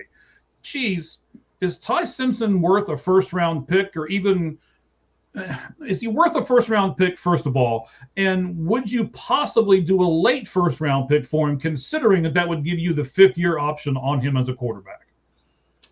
You know, when the Rams had the 29th pick too, they traded for Trent McDuffie. Mm-hmm. That was the rumored landing spot. And then when they traded that, then they're like, oh, yeah, he could fall in the draft. I would have liked it a lot better at 29 and 13, but no, I don't think he's worth a first-round pick. I don't think he handles pressure well. I don't like he's only started 1 year. Almost no quarterback ever has worked out with only 1 year experience. The ones that have are like Mitch Trubisky, Mark Sanchez type of players, Anthony Richardson. I mean, the track record is terrible. Obviously, rules may be broken. There might eventually be someone. His ball placement in some games is not good. He doesn't put the ball where a receiver can get it. When the pocket's clean and he's got zero pressure, his receivers get open, then he's great. He's fine. He looks super accurate. But, you know, that's just not going to happen all the time in the NFL. So I thought he was a third rounder, you know, below average starter, but good backup. That's the valuation I had. So much would have to go right for him to be a good starting quarterback. And it's even if he's not a finished product, he's a mess like him, only 1 year starter. If you're going to use a first round pick, he needs to have a cannon arm or super athletic. He needs to have like Michael Vick or Lamar Jackson's athleticism, or have a Josh Allen type arm. He needs to have some big, loud traits, you know, to like a higher ceiling. He just doesn't have a high ceiling to me. So I don't understand it. I think it was one of the worst picks in the draft. I think it's going to be a disaster. And you could have had Kenyon Sadiq. The Rams were so close to Super Bowl and they would have won it. They lost by 4 points in that game. You could have had Kenyon Sadiq with that pick. You could have had Ioane. You could have upgraded guard. There's so many players that were still there that could have helped you right away. I think it was one of the dumbest moves I've ever seen. And Sean McVay looked really annoyed by the pick. I don't think I muted the microphone fast enough. Yeah. It's okay. He looked, I always stop right as you're about to cough. I do. I don't know how we timed that so well. I mean, I guess we know each other that well. I'm not doing it on purpose, man. That's okay. You're good, man. You're good. What do you think about Tyson? What do you think? Do you think it as harsh as me? Do you like it better than me? Worse? What do you think? Because I haven't heard your take on it. I think you'll know my opinion as we keep going. I put something in the private chat for you to read real quick. So read that while I'm talking about this here. Okay. You're right. Sean McVay looked really upset when he did that media availability after round one of the draft. Do you think he looked upset because he didn't want the pick? I mean, was that Sean McVay conveying to everybody else, man, I had nothing to do with this. This was all the front office. Don't look at me. Do you think maybe he was trying to protect Matthew Stafford? And we're going to talk more about that as we continue to dive deeper and deeper into this topic. You know, whenever they do something like this, they always try to spin it in a way.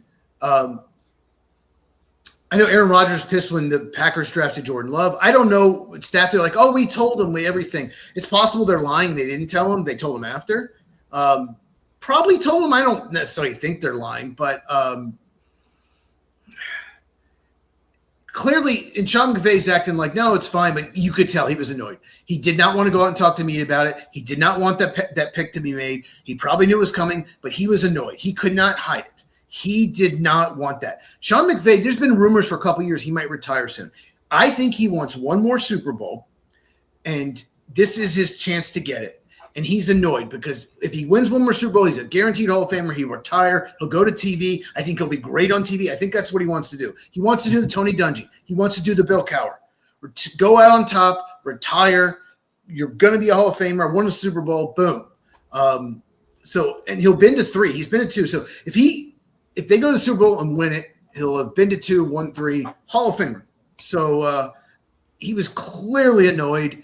And I'm sure a lot of the veteran players, not just Stafford, are annoyed. You know, they have 2 good receivers, nothing after that. Absolutely nothing. Right tackle, huge issue. They could have drafted a Blake Miller who went 3 picks later. They could have drafted Monroe Freeling. They could have. There were 10 guys, like Mekhi Lemon. There were 10 guys they could have drafted that would have been worth that pick, at least 7 or 8, that would have made sense. Instead, they took a player who's not going to play for several years, and maybe if everything goes right, he could work out. And anyone comparing him to Aaron Rodgers and Jordan Love, he does not have their physical tools. He is not the prospect Aaron Rodgers was. He's not the prospect Jordan Love was. He is not as good as those guys coming out as a prospect. This is a major reach. I just think let's just stop because I could just keep going off. I think it's such a bad pick. And if the Arizona Cardinals had moved back from 3-13 and done this, it would have made so much more sense because they need a quarterback.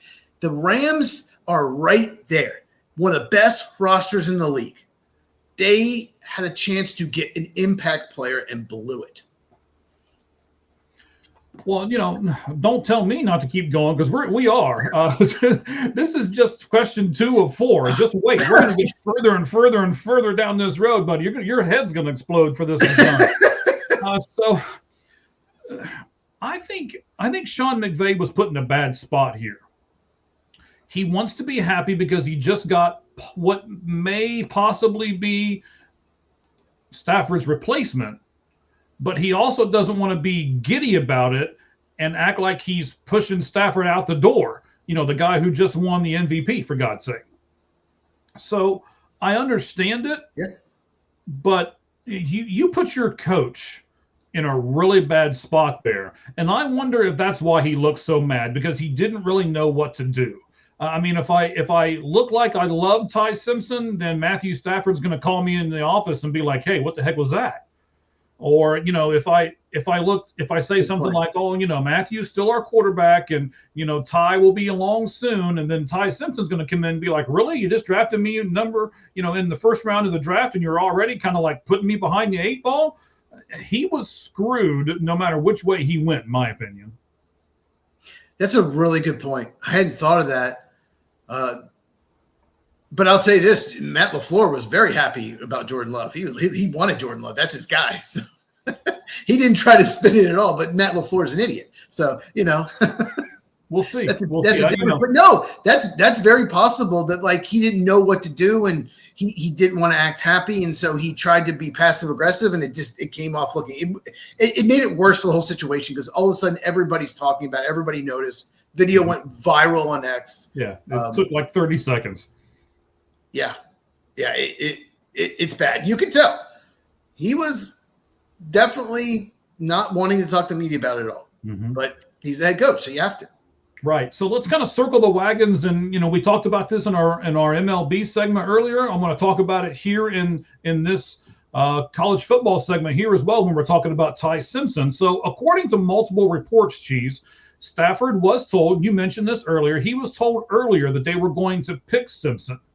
So if the team comes to you and is going to pick your replacement, yet they tell you ahead of time, does that make it all right? No, not really. Stafford, I'm sure look, players, they act like, I don't pay attention to media or social media, whatever. They do. The rumor was Mekhi Lemon was probably their guy. He's thinking, I'm getting another receiver. I could get another weapon. I could get another offensive lineman to protect me. So, it doesn't make it right. It's better. You don't want to blindside him. Apparently, they told Aaron Rodgers right after or during, when they're about to pick him. See, the Jordan Love thing is different. The Packers really were high. If you believe the rumor, this isn't guaranteed, but from what I've read, they were high on Justin Jefferson. Okay. Wide receiver coming to LSU. And they were picking 30 in the draft. He went 22nd. To move from 30 into the top 20, because Philadelphia was another one. They were picking 21. They needed a receiver. Took a TCU receiver. It was a total bust. But you pretty much had to get in the top 20. To go from 30 to 20, even a third-round pick's not enough. So that's a lot of draft capital. Green Bay doesn't like giving up a lot of draft capital. So that's a lot to move up. I think if he had fallen to 20, They moved up to 26 to get Love. If he'd fallen to 24, 25, fine. They probably would have moved up for Justin Jefferson. Mm-hmm. And Rodgers would have been happy. Maybe they went into their Super Bowl. Justin Jefferson is one of the best receivers in the NFL, drafted by Minnesota, but he didn't fall that far. So they had to pivot. And the rumor was the Colts really liked Jordan Love, and they moved up from 30 to 26, only give up a fourth rounder to get Jordan Love. So they weren't planning on taking Love. It just so happened, well, none of these guys that we liked are left. Let's take our future quarterback. So if the Rams knew ahead of time, like all along they were taking him, first of all, that's terrible drafting. Yeah, terrible processing. You don't just decide months ago, I'm going to take this guy if he's there at 13. You have to go through a whole evaluation. There might be a prospect. What if, Arvell Reese was there at 13? You're going to pass on him for Ty Simpson? Like, you don't know who's going to be there. You never know at the draft. Who thought Caleb Downs would be there at 11? Like, you can't just, we're taking you if you're there. Doesn't make any sense. It's so dumb. And what's crazy is the Rams have been one of the most well-run organizations over the last 6 or 7 years in the NFL. They have been. As far as drafting, free agency, trades, they really have done a great job. And this is mind-boggling how stupid this was. Okay. So just wait. Your head is going to explode. Ladies and gentlemen, stay tuned, because I don't think he's read the notes yet. It's just wait. Just wait. I have not read them. Okay. I can pretty much tell. So just hang on. In fact, don't read them now. You may as well not. So wait till we get to the last question. So we talked earlier about Trevor Story, and Trevor Story saying, hey, they didn't give us a very good explanation. Almost like Trevor Story wants to be part of the front office. He wants to know some of the decisions that are made. What about a guy like Matthew Stafford in the NFL? Does he deserve to be in the war room while they're making drafts? Does he deserve to hey man, we're looking at doing this, or we're looking at doing that. And I know you've been here for a long time. You're our MVP. You're the face of our franchise. Let's ask Matthew Stafford. Should teams do that with a guy the caliber of Matthew Stafford? No, you got to keep it separate. I get it.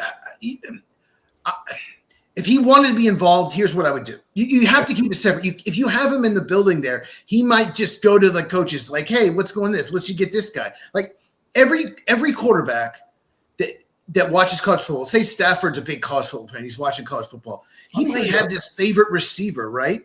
But that guy might not project well in the NFL. The front office might not like that guy at all. But he's like, look at this play. Look at this, this guy could be awesome. Or he might love Zachariah Branch because he went to Georgia and Zachariah Branch goes to Georgia. Let's draft that Georgia guy. So, there's some bias. I don't like that. But here's what I would do if he wants to be involved. Okay? Mm-hmm. I want to look at the receivers. I want to be involved in the process. I would take 5 or 6, maybe 7 or 8 wide receivers, maybe day 2, possibilities. Say maybe we'll take a receiver day 2. I give him all the film we have on them and say, look at these 7, 8 guys. Which of these guys do you like the best? Which one do you think fits your skill set the best? I would try to make him more of a scout, not saying, look at the highlights when you watch a college game, because that's not what you do. Like, if you just watch the highlights in a college game, you won't draft well, because it's more about that. It's projecting to the NFL. Try to make him a scout and say, look at what this guy does. What kind of receiver fits with you, fits with us? What do you think? And then let him come back to me and tell me. It's probably not going to change my decision, but at least they feel involved. At least they feel like, okay, he listened to me. And then when you don't draft, say they disagree and he doesn't draft the player I wanted, say, we just like this other guy better. That's it. That's all I have to say. We just like this guy better. Okay. I like how you kind of, I said middle ground earlier. We were talking about baseball, and I gave you my middle ground. You're more the football guy. I'm more the baseball guy. So I like where you went on your middle ground, just kind of like I went on my middle ground. Do you think that because, this was the same thing in Green Bay? You said it was a little different. I kind of get it where you're coming from as far as Aaron Rodgers and Green Bay. But when you boil it all down, Rodgers wanted another weapon, and he didn't get that. And Green Bay saw a chance to get his replacement. Yes. Do you think So if they would have gotten a cornerback instead of his replacement, do you think Rodgers would have been as mad? And I want to shift this back to Stafford right now. They got Stafford's replacement.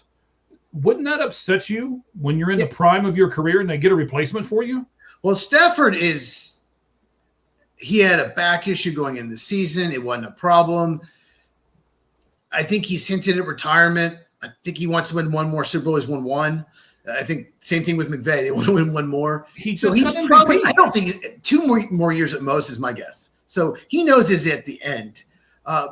The Packers situation, they got to a situation. They wanted to get a weapon. They were not planning on drafting Jordan Love. They did a lot of work on him. They met with him at the combine. Don't get me wrong. They did a lot of work on him. But they saw this as there's no one left that we have a higher grade on. There's no one left we have a first-round grade on except for Jordan Love. So we could reach for a need for a corner, a linebacker. There was no receiver worth that pick. We could reach for that, or we could take this guy that we really like that fell because he, wasn't as good as junior year as he was his sophomore. At Utah State, he lost like all his receivers and running backs. Like they all left. They were all seniors. They went to the NFL draft or they were gone. So, and he ended up, not having as much talent around him, forced it. He threw way too many picks. And so he wasn't as good. Otherwise, he was projected to be like a top 10, top 5 pick maybe going into the year. And yes, and he regressed. So they're thinking this is the best situation for us. They were not counting on doing this. Sounds like the Rams were counting on doing this. This was the plan all along. Here we go. Your head's about to explode. Okay, go ahead. What do you got? All right. So Rams general manager Les Snead knows and has had a long relationship with a guy named Jason Simpson, Ty Simpson's father. He's the head coach of UT Martin. Yeah. Yes. Mm-hmm. So there may have been some secret meetings. I was reading a bunch of stuff. And so here's what they're saying. They're saying that Jason went to Les and said, hey, when should our son come out? How should he do it? I heard that. Yeah. Yes. And Tom Pelissero reported that. Yeah. Yeah. So was there some backstage stuff going on? Was this the plan all along? Was this Les Snead saying, hey, Jason, I like you. I like your son. He's a good kid. We're going to go ahead and draft him in the first round. I appreciate the friendship and things that we have. And if that's true, how is this going to affect the relationship between the Rams brass, who you just said, and it's a proven fact. They've ran this team really well over the last few years. How is that relationship going to go between the front office and McVay and the players and Simpson? What's going to happen when Simpson walks into that room? There is no way that everybody was on board. In fact, I'm sure even the front office was split. Obviously, the coaches, a lot of them are probably split. A lot of players are probably not happy.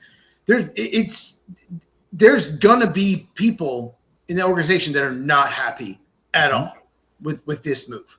Players want to win now. It's not just Stafford. There's other veterans that want to win next year. They want to win Super Bowl. There are people on the Rams won, was it 4 or 5 years ago? They won the Super Bowl.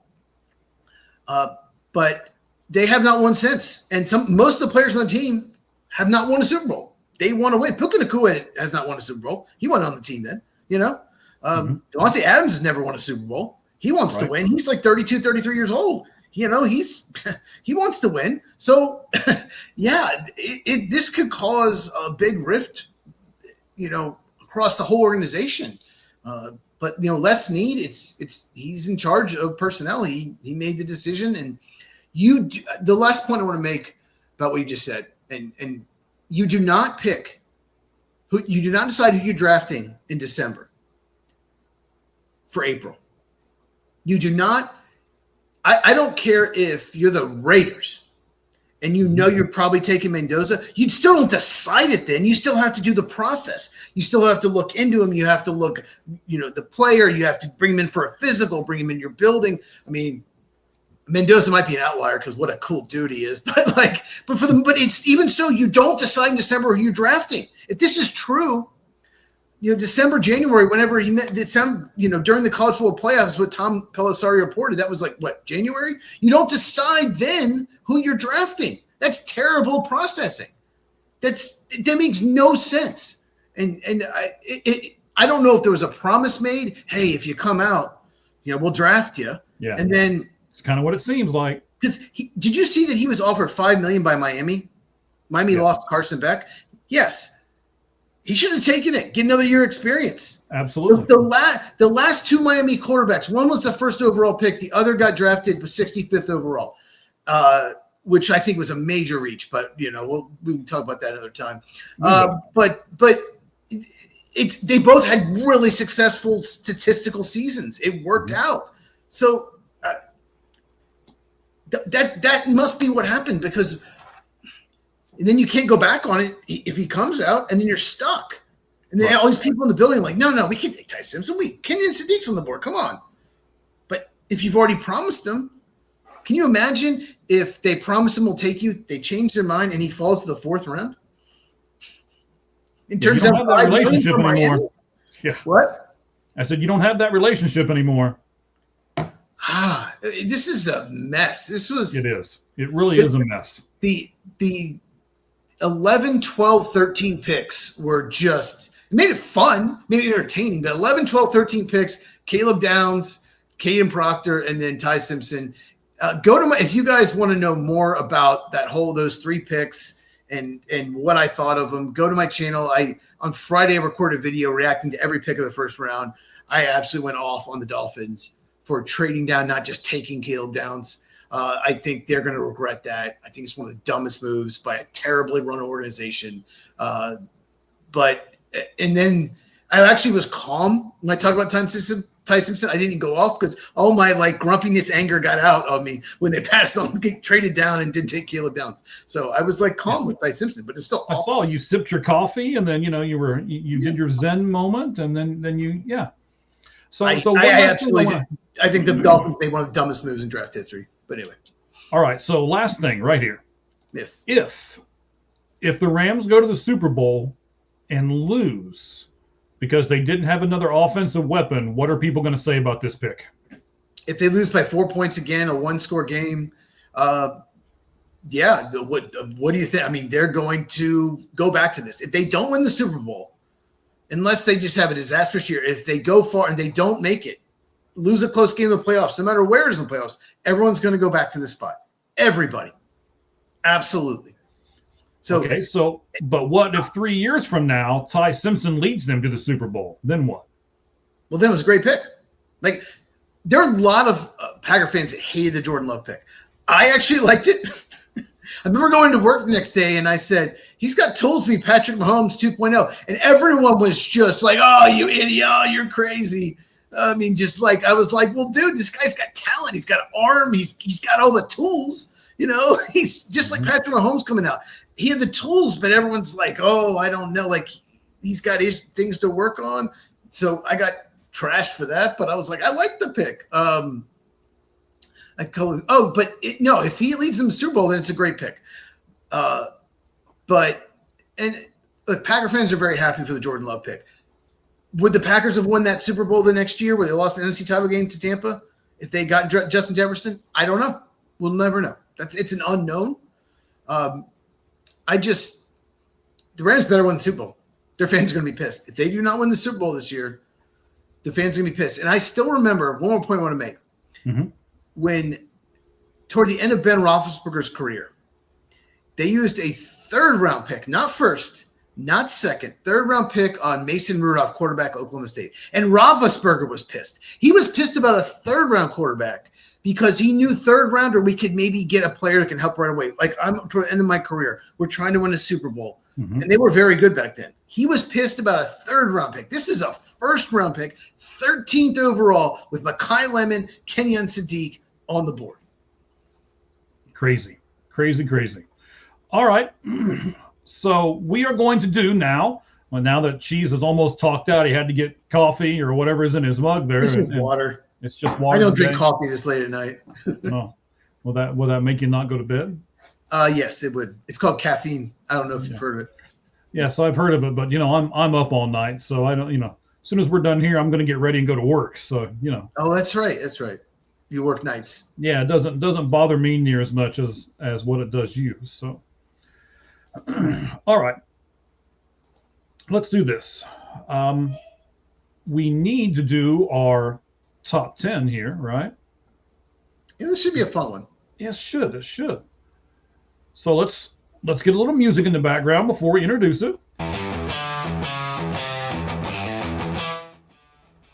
All right. So you can put stuff on the screen, right?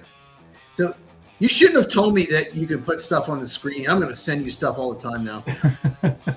Yeah. So send it to me by email, and then I can whip it right over. And I've learned how to do it that way. I was trying to do it through X, but anyway, learned how to do it through email. So, ladies and gentlemen, this is the Lights Out list. It is a top 10 list that Cheese and I put together. And this week, what we're going to do is the top 10 teams that had the best draft. Now, this is draft 1 through 7, right? Not just the first few picks? Yeah, 1 through 7. Obviously, the higher the pick, the more value you put to it. If somebody nails 7-round picks like the Broncos did, their last 2 picks were amazing. They're still not going to be on this list because they didn't do good earlier in the draft. What I just emailed you is the consensus draft grade board. So 24 evaluators graded the draft, and it's consensus board. So I just sent you that if that will help you with this. But this guy named Renee Bugner does this every year. He's done it like 3 or 4 straight years. It's interesting to look at, but I completely disagree with some of this. All right. Well, I don't know if it's good to look at or not. My eyes hurt. Look at all these colors and crap everywhere. Holy snot. Okay, this is something I'll look at later. Whew. The Chad Reuter NFL.com grades, everyone got at least a B. Like, he loves every draft. And then there's some guy who gives like a bunch of D's to a bunch of teams. So it's just interesting to look at. But typically it's pretty close to who's the best and worst drafts. Although I have two teams on my top 10 that weren't even in the top 20. So I disagree with some of this. Okay. Well, let's get this thing started. Do you want to go first? You want me to go first? I'll go. I think you went first last time. Number 10 is the Seattle Seahawks. It's tough when you pick 32. Of course, it's not tough because you just won the Super Bowl. But I think they not only got they drafted well, they got good players. They filled needs. Jadarian Price, running back in the first round. Bud Clark, safety. They lost Kenneth Walker. Jadarian Price replaced him. They lost Kobe Bryant. Bud Clark replaced him. They drafted Julian Neal. Rick Woolen left as a free agent. All their free agents, they got replacements. Bo Stevens in the 5th round, that was a steal. They could upgrade right guard. So they drafted 4 defensive backs. They lost, I think, 3 in free agency. So I thought they got really good value and filled needs. All right. I think our list is going to be a little different. We'll see. We'll see here. So I'm looking at this probably a little bit different than you are, especially with the first one. Okay. I snuck them in at number 10 because we say all the time, all right, you've got needs, you know what they are, did you fill them? And I think they did. So my number 10 team is the New Orleans Saints. They needed to get weapons for Tyler Shuck, and they did. Their first pick was Jordan Tyson. And then they got a tight end in the 3rd round, and then they got 2 more receivers as well. They got North Dakota State receiver Bryce Lance. Correct. And then they went to LSU, and they got Baron Brown as well. So, you got a guard, you got a defensive tackle, so it's not like they ignored defense. But I like their draft. I think that's what they needed to do was get him some weapons. They did that, so I put them at number 10. More on them later. Yes. My number 9 is the Dallas Cowboys. I mean, they may have made one of the best picks ever. They gave up 2 late fifths to move up for Caleb Downs. I still don't understand how he was there. Just for that alone, they had to make the top 10. And I like Malachi Lawrence, Jashawn Barham, edge rushers. They needed more pass rush because they traded Micah Parsons, which was dumb, but very dumb. I didn't love their day 3 as much, but just for those their defense got a lot better. Christian Parker, the new defensive coordinator, has to be one of the winners of the draft. But just for the Caleb Downs pick, they had to make the top 10, right? Yes, they'll make my top 10 as well, but Sure. they will be much later on my top 10. So, are you good there? Am I interrupting you? You I know done? my buddy who's a Cowboys fan was just commenting he thinks they should have been higher. Well, then he should continue to listen because they will be here in just a few moments. Somebody will put them much higher. All right, so I know the next I know the next team had 2 picks in the top 10. So it's, like you're saying, it's not hard to be on the list, or it is harder to be on the list if you're drafting way low, but that means you just won the Super Bowl. When you get Reese, Maui Noah, Hood, Fields, all these guys in the first part of the rounds, I like a lot of their picks. Not that it was real hard to do because, again, they need a lot. But if you're looking at what team got better by the draft they had, I had to put the New York Giants in this top 10 somewhere. I think there are some other teams that did better, so I put them down at number 9. I didn't put them in my top 10. Interesting. I love the Reese and Colton Hood pick. I did not love a couple picks after that at all. Malachi Fields didn't separate at all. Maui Noah, I think the 17th best player on the board. He's going to play guard. He took a guard at 10, and Ioane was a better guard in my opinion. So look, I mean they got better on defense. Just overall, I mean they would have been like 12 or 13. I just couldn't put them there. Okay. My number 8. A consensus. I'm sure they're much higher. Oh yeah, consensus. They're number 3 draft grade consensus. But so my number 8 is Tampa Bay Buccaneers. Jason Light. I just love how he drafts. I think of all the teams in the NFL, the closest I would be to a general manager is Jason Light for Tampa Bay. The way he drafts, he loves to draft in the first round.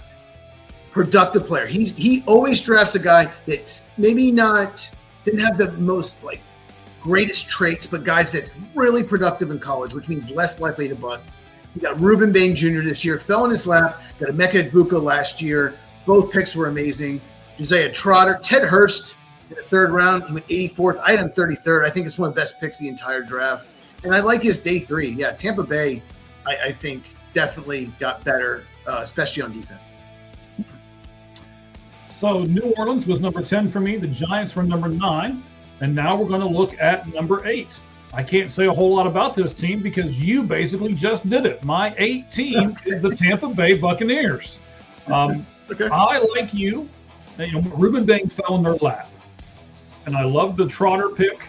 I even like the offensive guard from Notre Dame. I think he has a chance to be maybe not a starter, but at least a rotational piece for them. And when you get good value at 6th round. Yeah, when you get Some somebody, people had him in the 4th. Yeah. Then I had to put them up a little bit higher. Originally, I had them at like 9 or 10, but I bumped them up because of that. So Tampa Bay for me, just like for you, number 8. Both had him 8th. Okay. Yeah.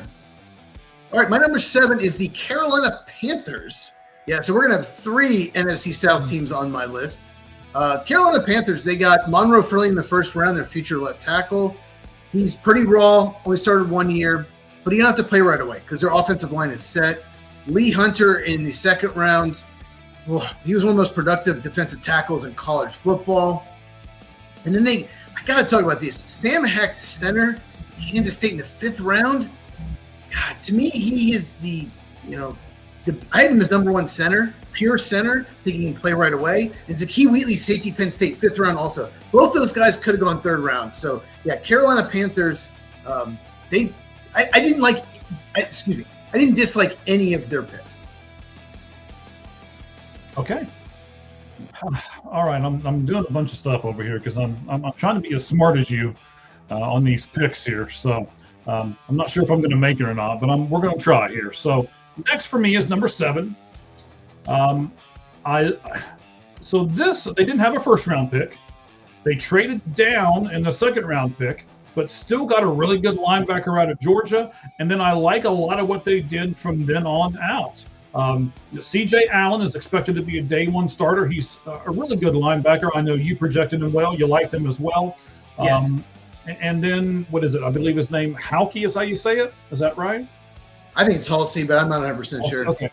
Something like that. He was really good out of LSU as well. So for not having a first round pick and then for trading down in the second round, I like their first two picks a lot.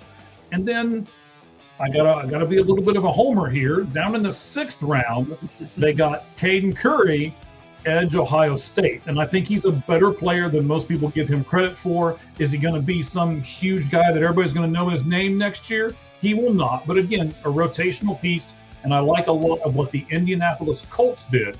So I put them at number 7. They got Deion Burks in the 7th round. He's got neck and head injuries, but Daniel Jeremiah had him 70th overall player. I didn't have him quite that high. But if he stays healthy, that's an absolute steal. I originally had them 8th and 9th and 10th. They're my 11th team. I kept looking at other teams and I had to move them out. If they had a first round pick, they probably would have made it. They had a very good draft. Just couldn't quite put them in my top 10. Okay.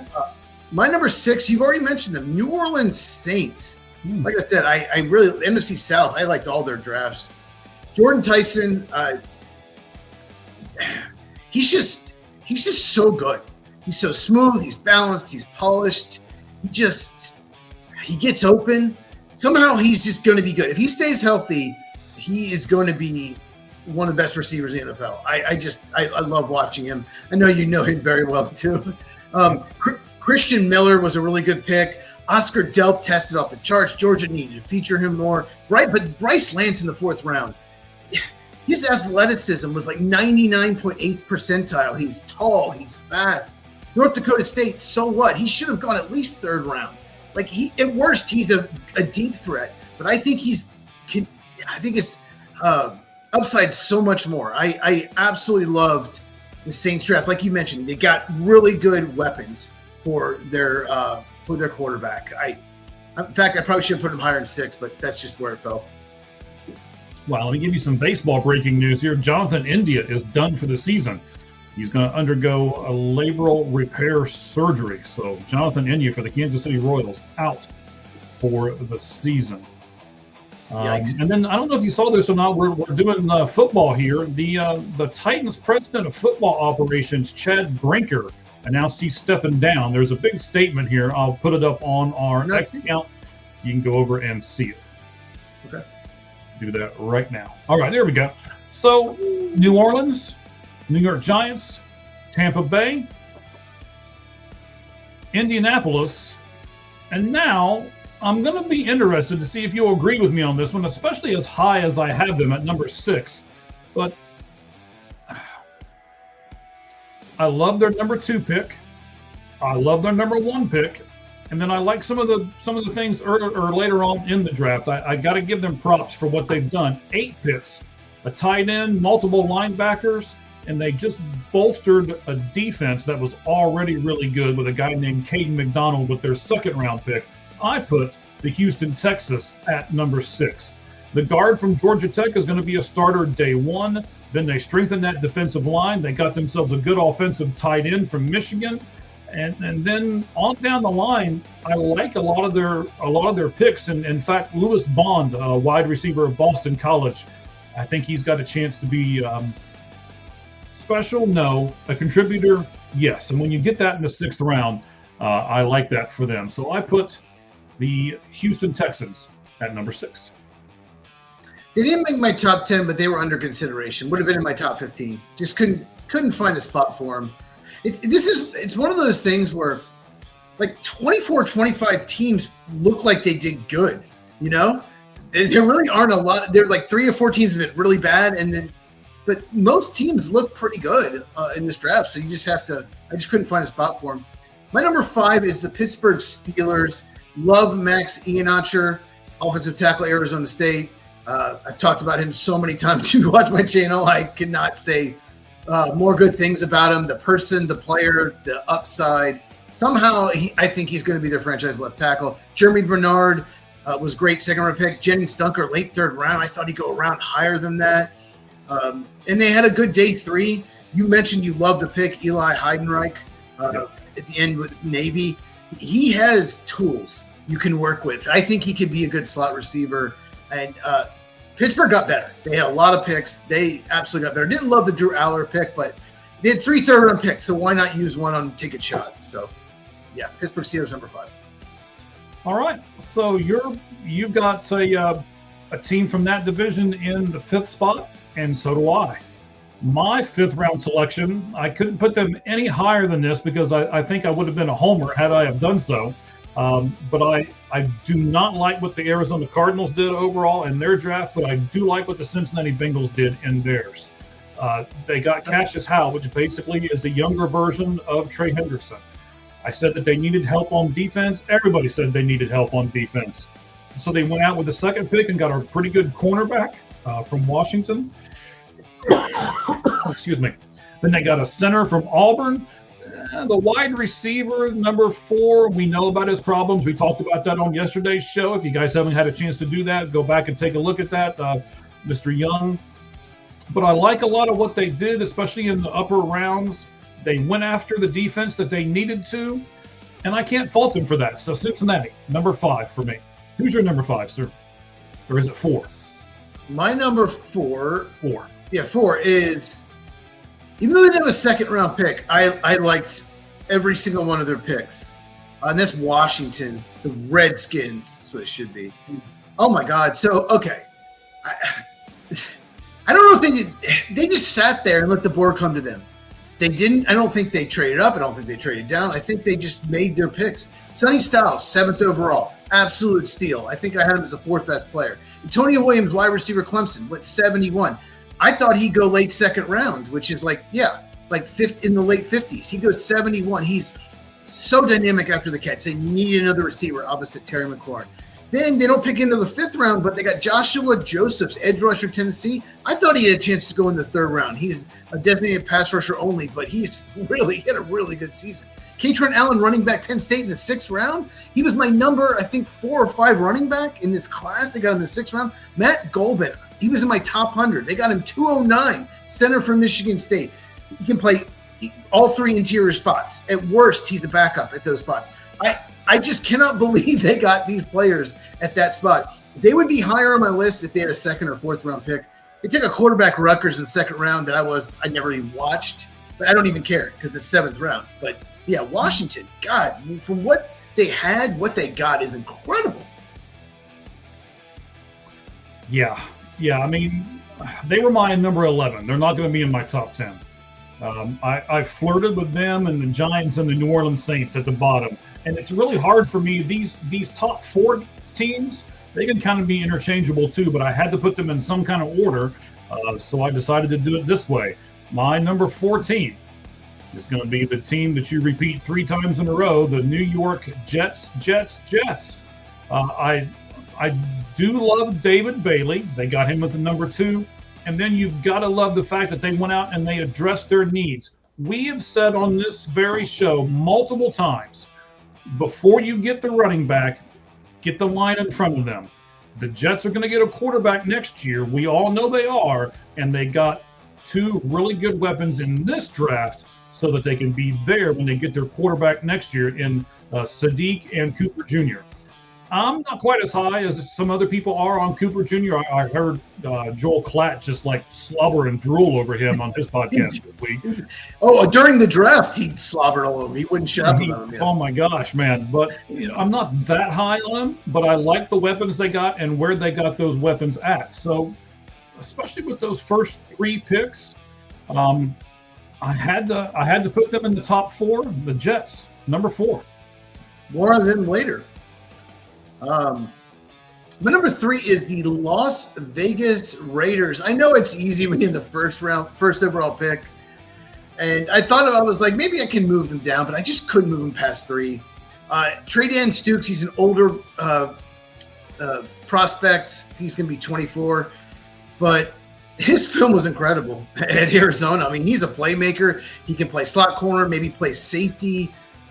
He's so dynamic. And then K'Ron Crawford, edge rusher, Auburn, like that 3rd-round pick. Trey Zune, though, oh my gosh, 91st overall. He was one of the best pass blocking offensive linemen in college football last year. He did a great job against Ruben Bain. No one else did a great job against Ruben Bain. He might not be able to stay at tackle, but I think he'll be starting center or guard. I don't know why he just fell that. I just don't know why he fell. And when people are projecting him like the 200th best player, they're like, well, he's not a great athlete. Well, he had one of the best workouts an offensive lineman had. I just don't understand even how he fell to 91.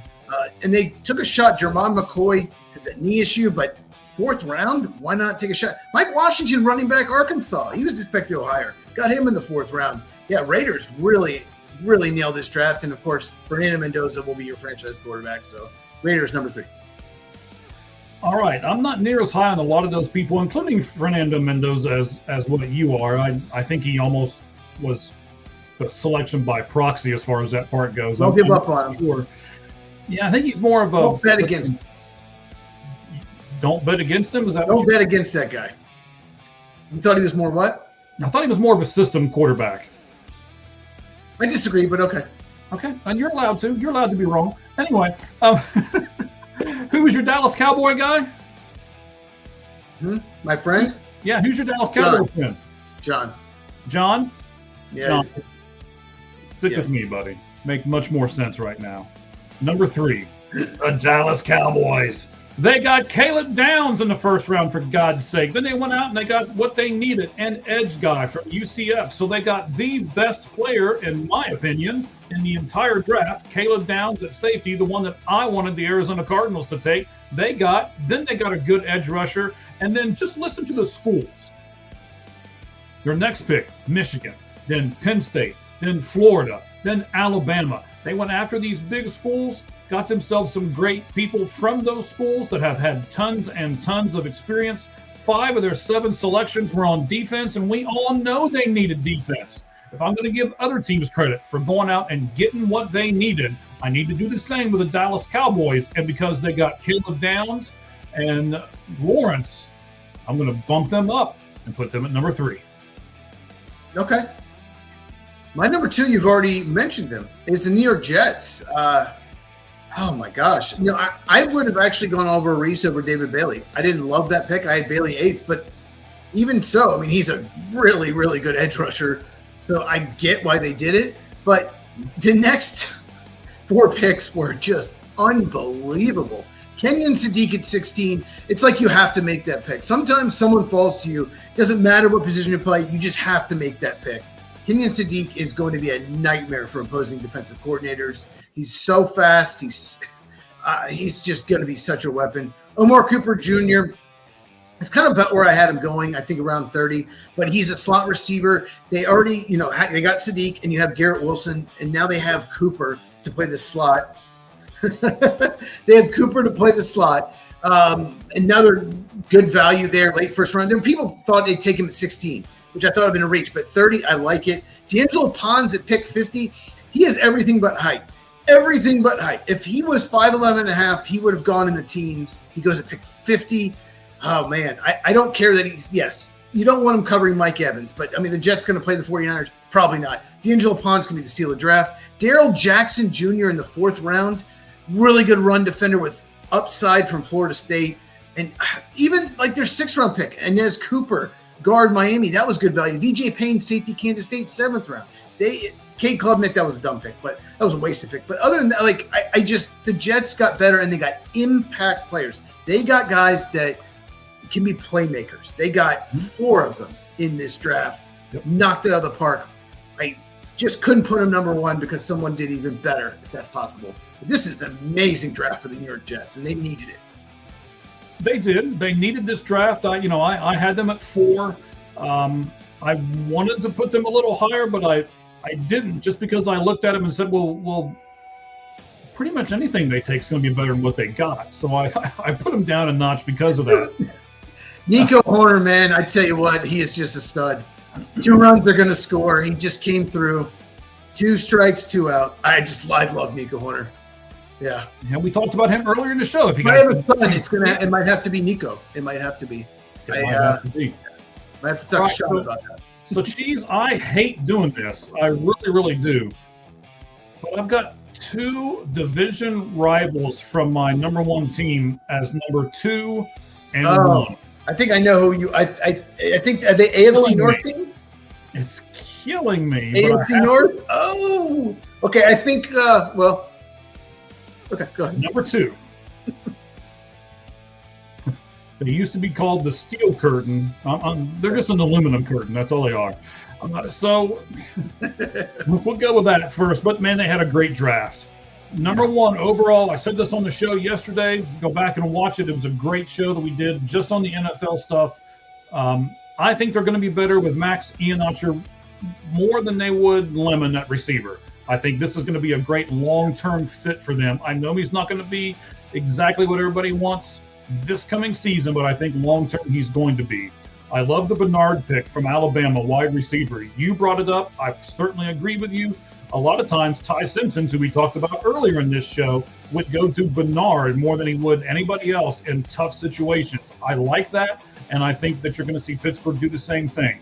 I didn't really like the Drew Aller pick. I don't know a whole lot about the cornerback from Georgia that they got, but I do know a lot about Dunker from the offensive tackle from Iowa. I like him. I'm a little higher on him than I think you were. And then, just skipping because of time, man, when you get Eli Heidenreich, running back out of Navy, and I agree with you. I actually watched some film on him over the last couple of days just because I love that pick. I think it was the second greatest feel-good moment in the whole entire draft. I've got to agree with you. I think Heidenreich might be the best slot receiver that's come out of this draft. I like what he does. That kid just won't go down. I watched him just barrel over people over and over and over again. The more I see him, the more I like him, even though he plays for the aluminum curtain in Pittsburgh. So Pittsburgh for me, number 2. Well, they draft him as a running back, so he might play running back. I'd put him at slot receiver. That's just where I think he's best. Yeah, I agree with you. I don't know how you was running back too. I don't know how you like Jennings Dunker more than me when I said he should go a whole round ahead of this, but okay. Hey, I like him, man. Huge man. I love the mullet. I love the ginger. I mocked him in the late second round in my second round mock. He goes late third. I'm shocked that he was still there. He was so good in college at tackle. He's going to move into guard. I think he can start right away at left guard for them. I just want to know. There's some teams. If you look at the third round, especially there were so many dumb picks. People taking guys that are 5th, 6th, 7th round talents, and some of those teams needed offensive linemen. It's why did you pass on Jennings Dunker? What are you thinking? It's crazy to me. Okay. My number 1 is the same as your number 1, obviously. I went with the Cleveland Browns. Andrew Berry had been one of the worst drafting GMs for many years. The one for Chris Greer in Miami, probably worst the last 5 years. Pretty good last year minus the quarterbacks. You got Harold Fannin Jr., you got Quinshon Judkins, you got Dylan Sampson, you got Carson Schlesinger, so Mason Graham. So he had a good draft, maybe not great last year, but this year, holy crap. He could have just sat there at 6 and taken Spencer Fano. No, he traded back, got a 3rd and a 5th, still took his guy, probably the most athletic lineman in this class, 5-position versatility. Casey Concepcion, I had him 16th, got him 24. Best separator in the draft, cleans up the drops. He is going to be just a monster NFL player. Denzel Boston had no business falling in the second round. Nope. They needed multiple receivers, got him. Manuel McNeil-Warren, you talked about him last night. I still don't understand how he fell. He is a playmaking safety. Austin Barber liked the value there in the 3rd round. Maybe he can develop into franchise left tackle. Even they had some really good day 3. I'll just stop. But the Browns knocked it out of the park. Still don't have a quarterback, but their roster all of a sudden is looking not so terrible. Well, they do have a quarterback. They got Taylon Green from Arkansas in the 6th round with pick number 182. So he's the best quarterback on the roster. He might be, actually. That's sad to say, but he might be. Yeah. As you mentioned, yes, I'll start in the 2nd round and kind of climb back up. So Emmanuel McNeil-Warren, the safety from Toledo, I think he's going to be fantastic. And what value they got for him there at pick 58. So if you look at all the teams, and you say, okay, maybe the Jets might beat them. But who got the two best wide receivers as a duo in this draft? You've got to put the Cleveland Browns up there with Concepcion and Boston. And to be honest, I probably would have had Boston above Concepcion. I like him that much.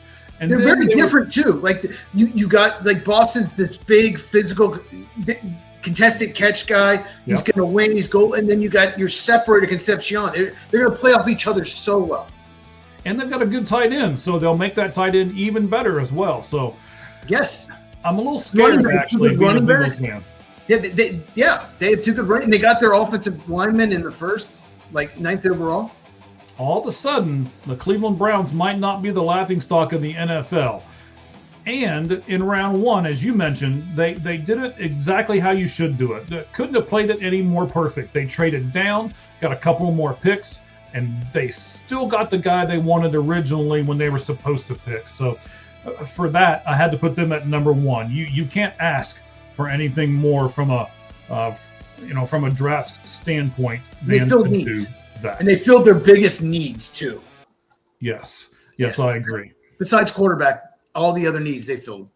They did, but I mean, I don't know if they can ever fill the quarterback need. They're almost cursed as a franchise. That's the only thing I take solace in as a Bengals fan is they still don't have a quarterback. So bring back Kosar, the best quarterback that I've ever. I mean, Kosar, right? Is he their best quarterback? Yeah. Who's better? Since Kosar, who's better? I mean, he's a little before my time, but I mean, I know the name, obviously. Well, no one since Bernie Kosar has been better, so you can't say that. I mean, I even saw him on the TNA pay-per-view the other night. So they were in Cleveland, so he must have needed some additional money because of his organ transplants or whatever. So he had to come on to do some. He smacked the guy with a chair. So yeah. Well, I mean, I'm happy that he, the transplant went well. I'm happy he's doing well. Yes, all of us are. Man, this has been a great show, buddy. We're going to keep it under 2 hours and 30 minutes, even though you said, hey, can you keep it under 2 hours? I said, sure. And then we did this. Well, I mean, you know me, I draft. I'm going to keep talking. Yeah. We did almost a half hour just on this, the lights out list itself. Yes. So, yeah. All right, buddy. Anything you want to add to the end of the show? Yeah. So I'm doing on my channel at Football with Cheese, CHEZ. Make sure you check it out. Subscribe, hit the bell, all that. And my X is Football Cheese. I'm doing draft recaps division by division. I've done half of them so far. I've done the South and I've done the North. I'm going to do the West next and then the East. So make sure you do subscribe to my channel and check those out. So I'll break down the teams a little bit more than we did. Okay. Really? You're going to do it a little more than we did? Well, just last night we focused on players right there. Like we focused more on players. This was quick. Trust me. In the videos, I talk much more about. I talk about each prospect. Wow. And last thing I'll say is there's a prospect that I just need to talk about because he's such a good run defending edge, and that's Keldrick Falk. He's a edge rusher that defends the run really well. Yes, he can rush the passer, but he can defend the run, and that's what's most important for a pass rusher. Yes. Okay. Well, at least he has one good trait. Yes. He can defend the run. So good at that. All right. All Gloves Off SM is the X account for the show. Cheese's X account is Football Cheese. Our YouTube account is All Gloves Off Sports Media. Go over and watch it. We got a lot of different stuff going on right at the moment. And then Cheese's is at Football with Cheese on YouTube. So go do all of those things. Tell a friend. Hit the bell for notifications so you never miss anything we're doing because we've come on a few times and done some special stuff.